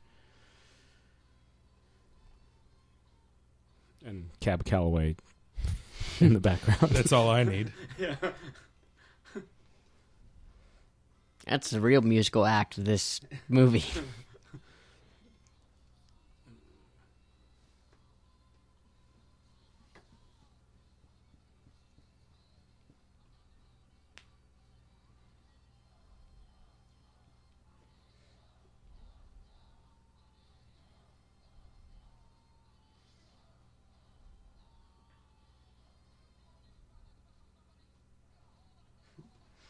What's your stance on spoken word in the middle of songs again? 95% of the time, terrible. Is this that other 5%? It's like double albums. It's very rarely needed in music. But triple albums, that's where it's Triple at. albums, yeah. George Harrison's allowed. Especially when he makes sure that it's sold for the same price as a single album. But one of the things this has combating at is hand claps. Hand claps are more powerful than spoken word.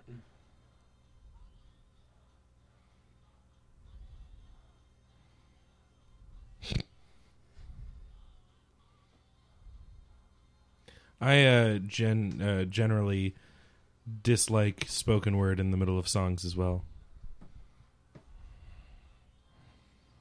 One of the few times I like it is in Taylor Swift's Greatest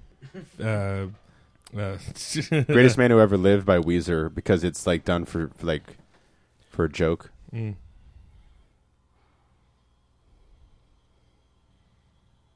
Still like another half hour of this movie. I know.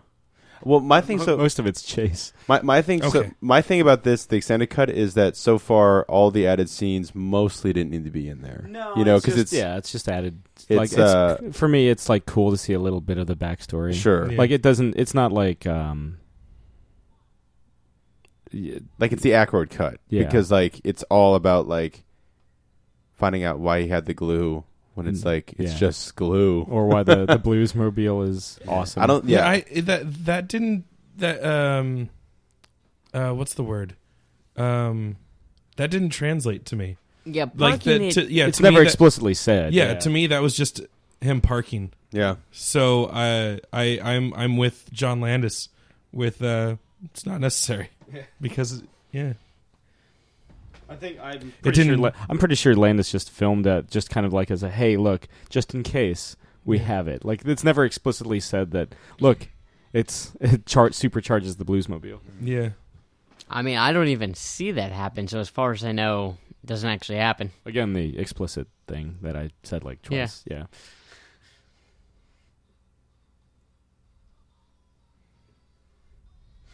You'll never again see an Aykroyd this acrobatic.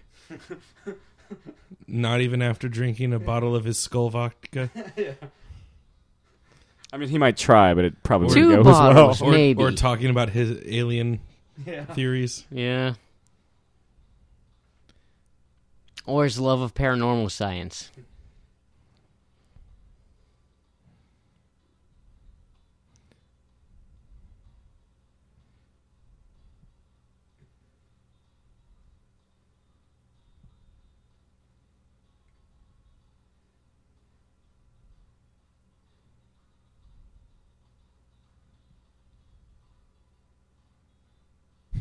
The one guy.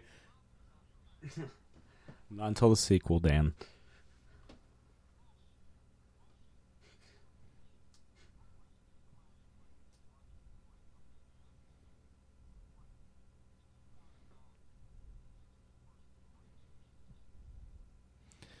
already have an album out.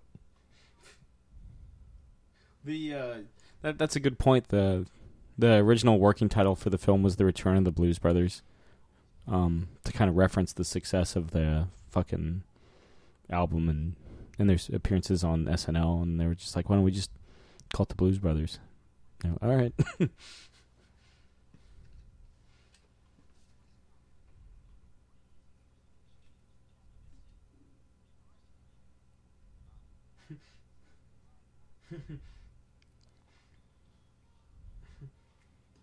They only played 1.5 songs.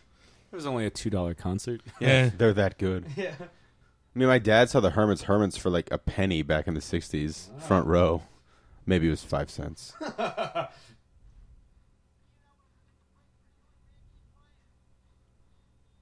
like that hat. He still Like doesn't those know shoes. that he's getting paid. I'm impressed with the loyalty of this band.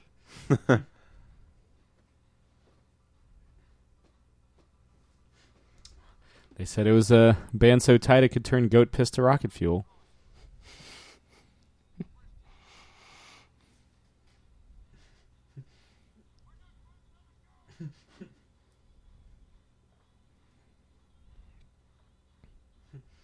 I realize that I'm still a child when every time I hear anyone say Jake, I look at Jake. I'm like, come on. I thought I got over this back in like grade school whenever I would see like a word problem with one of my classmates' names in it and be like, oh, this question's about you. The most attractive I've ever seen Carrie Fisher. Right? Coked out of her mind. Note to self. I'm going to make that like a ringtone for you.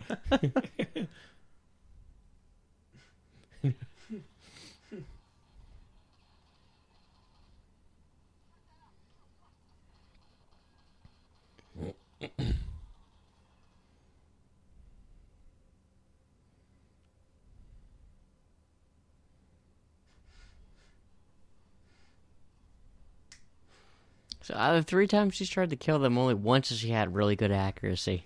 And even then, it was just the briefcase.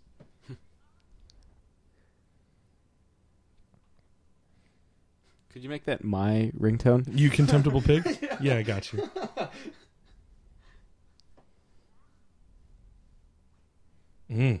There you go, Jake.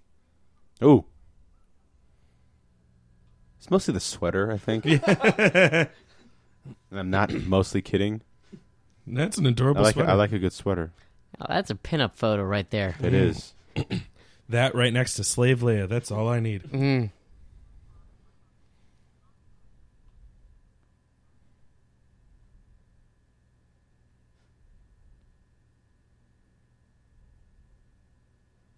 But have you had any sense then?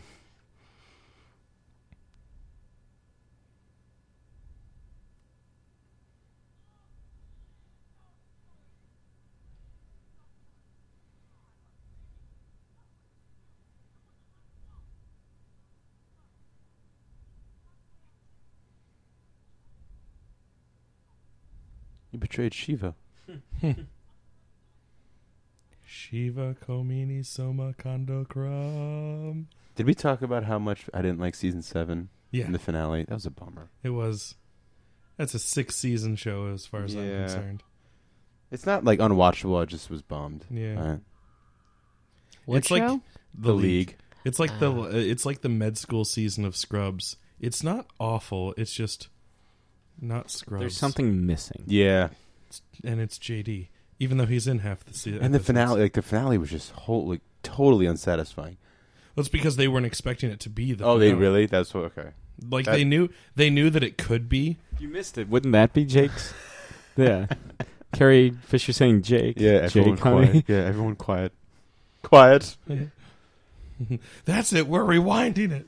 I don't care if it is a commentary. We had all that shit about the menu at the beginning.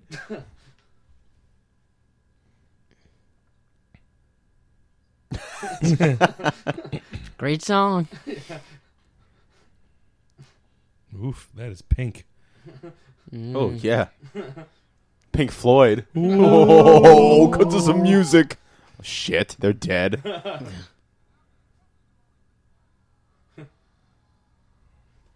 For the longest time, this set the record for biggest car chase of all time, which was surpassed by Blues Brothers 2000. Nice. There's a good shot. Yeah. I think you get an even better one once they kick So the this lights. outdid the French Escape? French Connection? French Connection, thank you. Because that had a pretty monumental. Oh. Yeah, I know. Josh does that. What was your question? French Connection? Yeah, it's bigger than the French Connection. Although, does it beat Days of Thunder for most car wrecks? Probably for simultaneous car wrecks. Because there's like, how many races in Days of Thunder? I don't know. I actually haven't seen. Own it on Voodoo. I never even went on the Kings Dominion ride. The Tom Cruise movie? Yeah.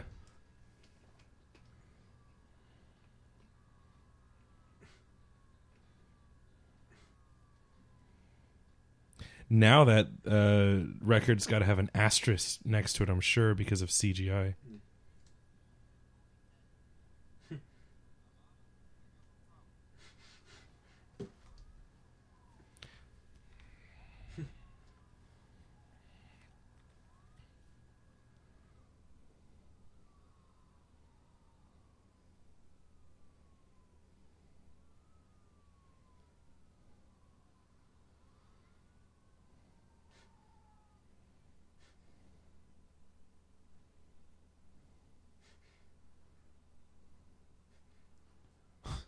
Shit.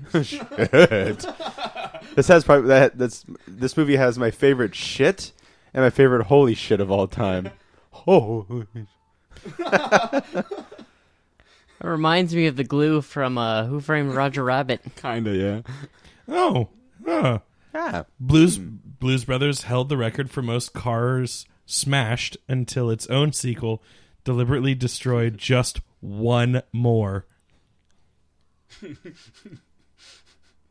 That's the last we see of Charles Napier and the Good Old Boys.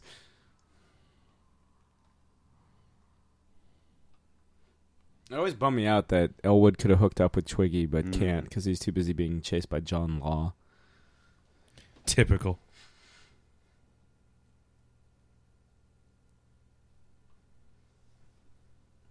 It's like, meanwhile, Yeah, that was awkward. Yeah. Yeah. Same chase.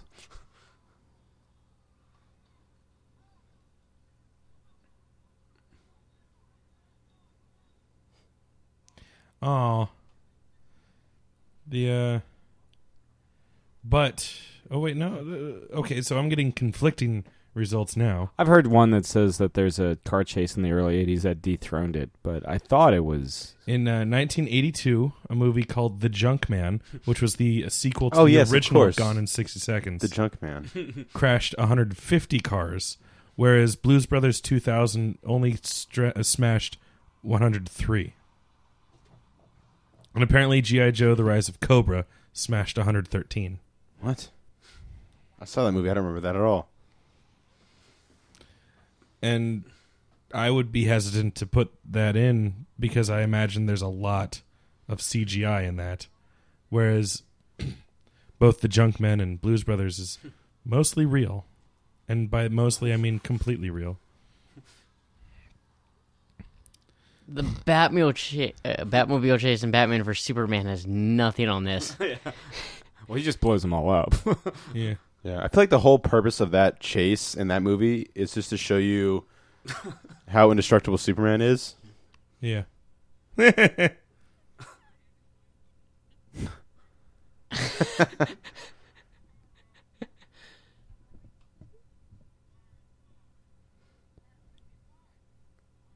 think the secret to John Candy is like if you had him in your movie, you would just let him go and do whatever. Yeah. He'll improvise lines about orange whips. Yeah. Orange whip. Orange whip. You could tell because the actress was like, yeah. Next time we go to the Bean, let's get orange whips. Sold. In fact, Sam, I want us to all sit down at the bar, and I want you to You want me be. to be? I want Yeah. you to be John Candy Okay, all right.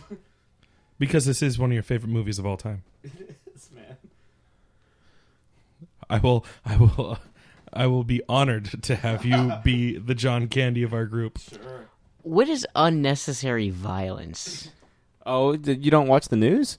Ooh. Okay, what's Message. unnecessary violence for the 80s? Not doing it with cocaine. Did you ever see the ultra cut of RoboCop? No, Next funny week. enough. Yeah. It's pretty. It's squib heaven. This is the same tunnel that they have the chase in Batman Begins on the Dark Knight. Ooh. Oh, yeah. That You was can shot in tell Chicago. with a, you know. It's Lower Wacker Drive. Yeah. Is that a bazooka? Yeah. I did not sign up for this. Yes, you did. Yeah, SWAT. Yeah. Chicago SWAT. Gotham City SWAT. Yeah. Even worse. Yeah. Who wouldn't like willingly Sign up for sign up for the City. Gotham City? Metropolis, okay, but Gotham. I don't know. Why don't you ask Robin? What the fucking Quivers from the Howard John Stern Blake? show. yeah? John Robin Blake. No, you mean the new Batman? Yeah, That guy, he knows. nice. I don't even know how that works, but You know what? You know what doesn't get, people talk about the music, the acting, the directing. You know what doesn't get enough fucking credit is the goddamn stunt team in this Yeah. movie. It's unbelievable. Like, because Well, this was right at the end of the car chase craze. yeah, I mean, it's just Like the it's out of 70s, its- it was huge. yeah, out of you its had mind. like Josh was mentioning the French Connection 2, the 7-Ups, Yeah. Bullet. Bullet, Gone in 60 seconds. Gone in 60, the original Gone in 60 Seconds, Yeah. Grand Theft Auto with Ron Howard. I've seen that too. Um, It was really good. You said Bullet, right? Yeah, Yeah. Bullet. In my opinion, Bullet's like the beginning because that's 68. what Yeah. was the one with the minis that was remade with? Italian Job. Yeah, with Yeah, Michael the- Caine. Michael Caine. Michael Caine. Which ends with them teetering off the side of a mountain in a bus. I mean, also you get Mad Max and the Road Warrior. Yep. Yeah.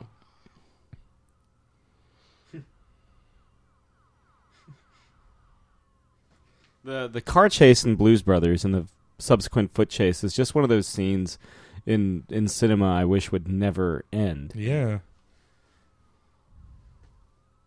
And speaking of Lower Wacker Drive, so is the car chase in The Dark Knight. Yeah. I might put that on when we're done.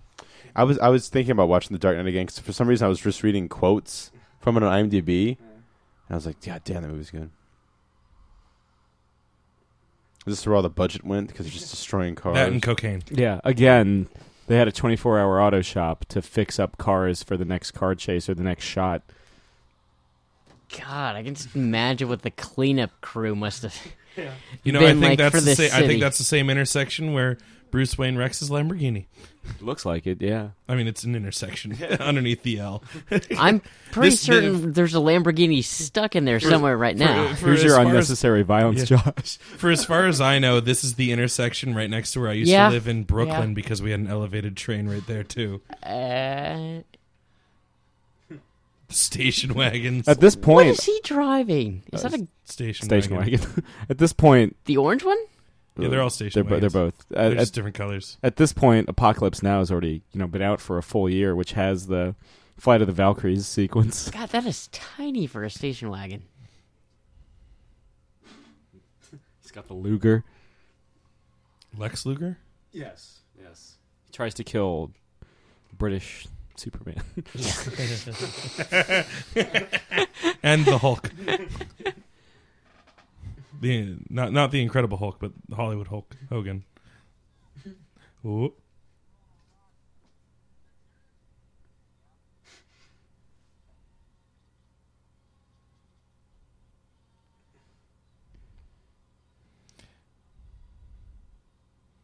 Good thing he picked up those new wipers.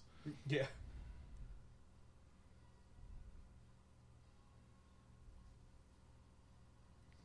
This little freeway sequence was actually filmed in Cleveland, just because they had an overpass under construction at the time, and Oh, just like Speed. let them film it. Not being filmed in Cleveland Speed, but like using a overpass that was being built or worked on. Schnell.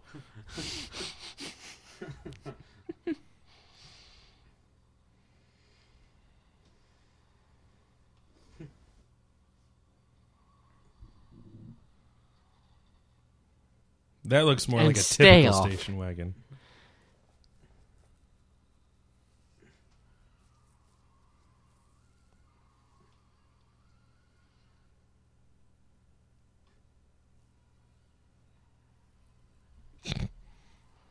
Sure, why not? No, if it's rear wheel drive. This is what is the ridiculous.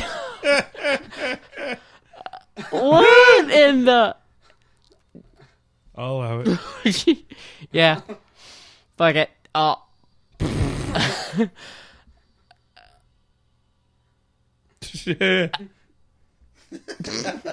What in the...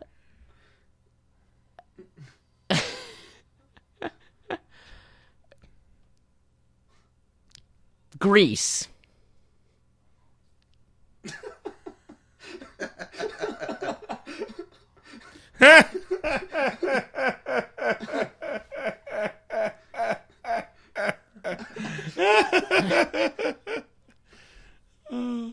I'm actually more upset now that I clearly haven't seen this movie all the way through until now. Two Nazis fall out of the sky. One turns to the other. I've always loved you. Comedic gold. But Oh my god. If they took the car and put it in the elevator and got into the office, I would die happy. This is kind of like Steve McQueen in The Great Escape. This is one of those scenes where every time I watch it, I think they're going to be okay. like I think they're going to like get away. I'm rooting for them to get away. And I've seen this movie I don't know how many times, and I know they never get away.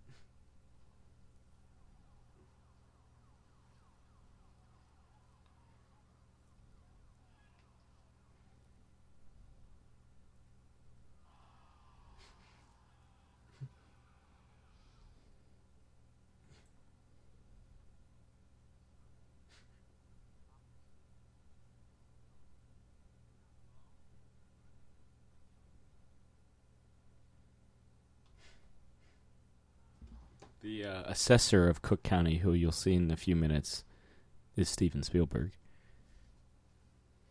Because at the time, him and Landis were good friends. huh. Does that mean that they no longer are? Because of Twilight Zone. Yeah. He thought he took too many unnecessary risks, which resulted in the death of Vic Morrow. Like many other people. Not Spielberg, but the other guy. Landis took too many risks. Yeah.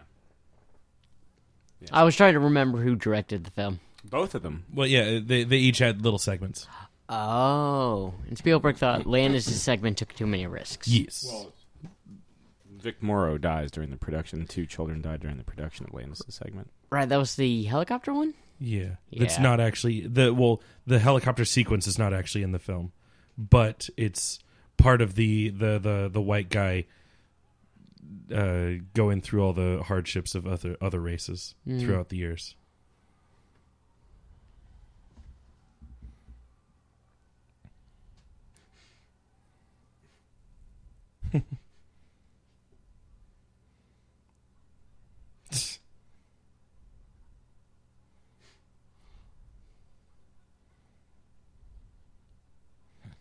Just like Butch and Sundance, I always think they're going to make it out.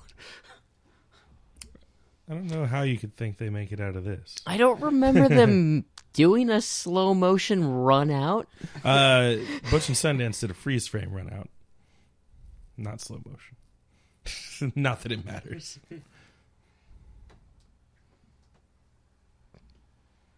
I could have sworn they started in slow motion in that one. Actually, it might have gone slow motion, but it quickly... Usually they just open the door and it freezes. Yeah, okay. The Natural is where you're thinking slow motion at the end of the movie. With Robert Redford.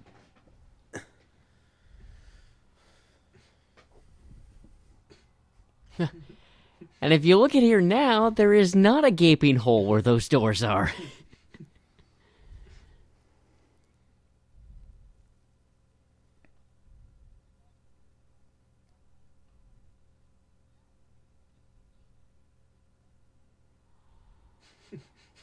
Not going to tell him which office. He didn't ask. Yeah, it's true. It's a slow-ass elevator. Oh, okay, they just figured it out.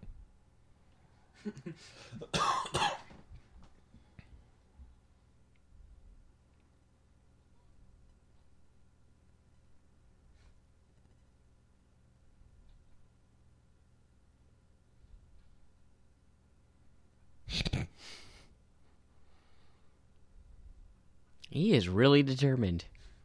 They are really determined.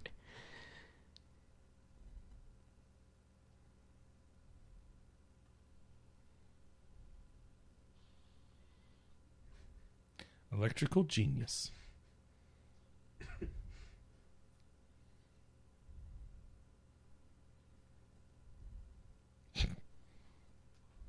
That'll hold him. Can you imagine how many flights of stairs? Apparently 11. Yeah.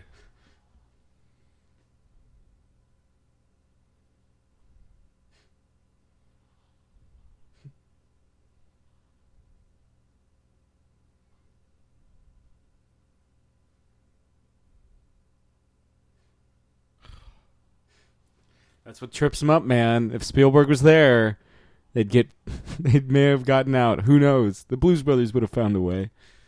Maybe through the sewers again. Yeah.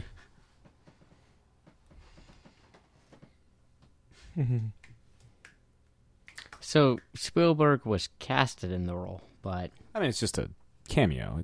I don't think he had to audition. It was probably like Landis goes up to him and be like, "Hey, I got this role. You want to be it?" Sure. Oh yeah, that's totally there he Spielberg. is.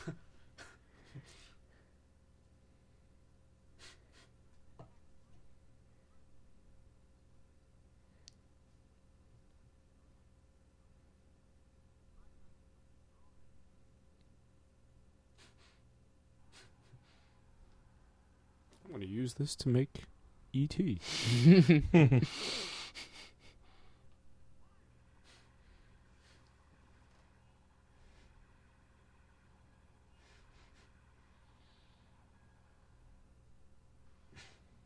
Pretty sure they could have just kicked it and it would have been fine.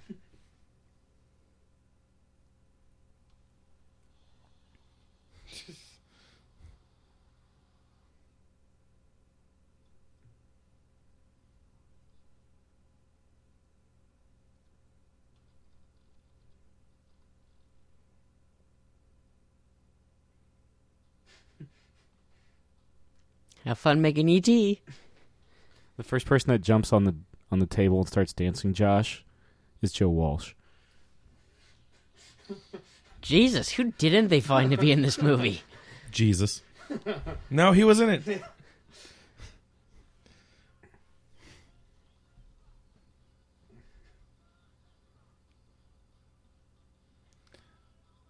So the entire band was incarcerated? Probably aiding and abetting. Yeah. They probably don't have as long sentences as Sure. the Blues Brothers. It's like Airheads. Ends with a prison concert. Yeah. I figured they get the band for walking out on the tab at the. I'm sure aiding and abetting is a bigger... Yeah. For something of this magnitude to, for the entire city to come down on them. Nah, $100 bar tab. Well, I just mean I don't see how they willfully aided and abetted. There he is. Yeah. Missed him, buddy. It's all right. He still gets up on a table. Just because I didn't see it didn't mean it didn't happen. There it is. Yep. Now you're missing it.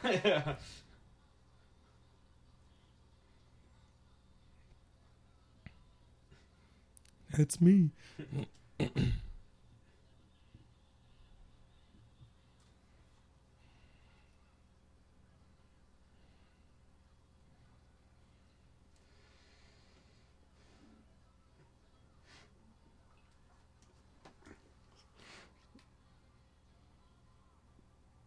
So fucking awesome. I think in the original script for Blues Brothers Meet the Voodoo Queen, they break out of jail, but since it took so long to make a sequel, they're just like, he served his time.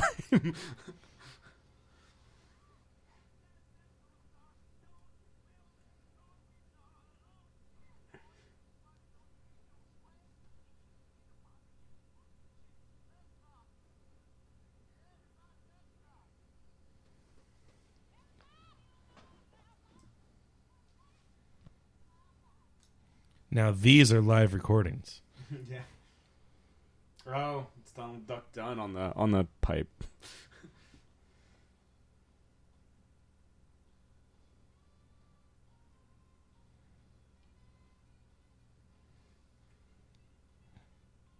Ah.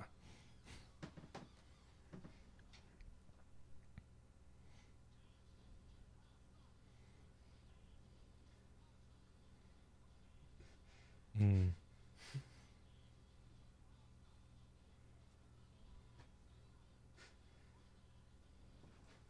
Man. So, as we kind of take it out, what do you guys think?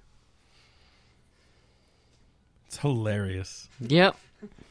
Like I said, just a couple minutes ago, I'm really kind of sad that it took this long for me to actually see it all the way through.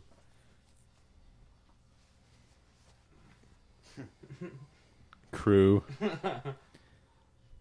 Miscellaneous crew. Miscellaneous. Oh shit. Having too much fun here. We're adding 6 months to all their sentences for inciting fun.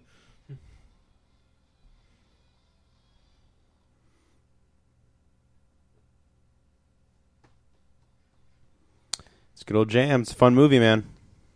What you would say, like, theatrical cut all the way? Yeah, well, I mean, there's just, I didn't think any of those scenes, like Chris was alluding to, didn't either explain what they were doing, which was the point, and just in the end of the day, just kind of took away from just the fun of it, I don't think they were bad scenes and make it a bad movie at all, but yeah, theatrical cut. It was kind of like the roadshow version of the Hateful Eight. Like there was nothing nothing in there. Takes away. Yeah. Yeah. But it was a fun. It's not bad, and it's not like the Batman vs Superman syndrome where like you see the full version and you're like, well, fuck the short version. Yeah. I don't know. I wouldn't say it's like Hateful Eight where the Roadshow version enhanced it or Batman vs Superman allowed it to make more sense. I'd say it somehow fits into a category of these are just purely deleted scenes that just were cut probably for time. Adding back in help. Yeah, I mean, we're at almost 2.5 hours. Yeah. Which for a big These are budget just- film. The only time you get 2.5 hour movies is when it's a superhero movie. Yeah, these are just purely editorial changes. Yeah, it doesn't, for me, it doesn't necessarily take away from the film. It is weird for me though, because I've seen this movie like my preferred cut, as you may surmise, is the extended cut, just because it's more Blues Brothers, and it's not like the special edition where like why is this extended thing here? Why is there a Jabba the Hutt scene for no reason? Yeah. I was just about to say we don't have a CGI Jabba. Yeah. But we do have God music by Elmer Bernstein, as shown in the... Anyway, yeah, this has been another Geek Out commentary, so hope you guys enjoyed it as much as I always do. It's the Blues Brothers! Yeah, man. So, I'm Sam. I'm Chris. I'm Jake. I'm Josh. See you guys next week Bye. with Jake's birthday pick. Oh. This has been another Geek Out production. If you enjoyed what you heard, hey, we've got a new commentary every Monday. We've got a special episode every Friday. Of course, there's the usual catching up show every Wednesday. And you get book club episodes just about every Tuesday these days. Thanks for listening.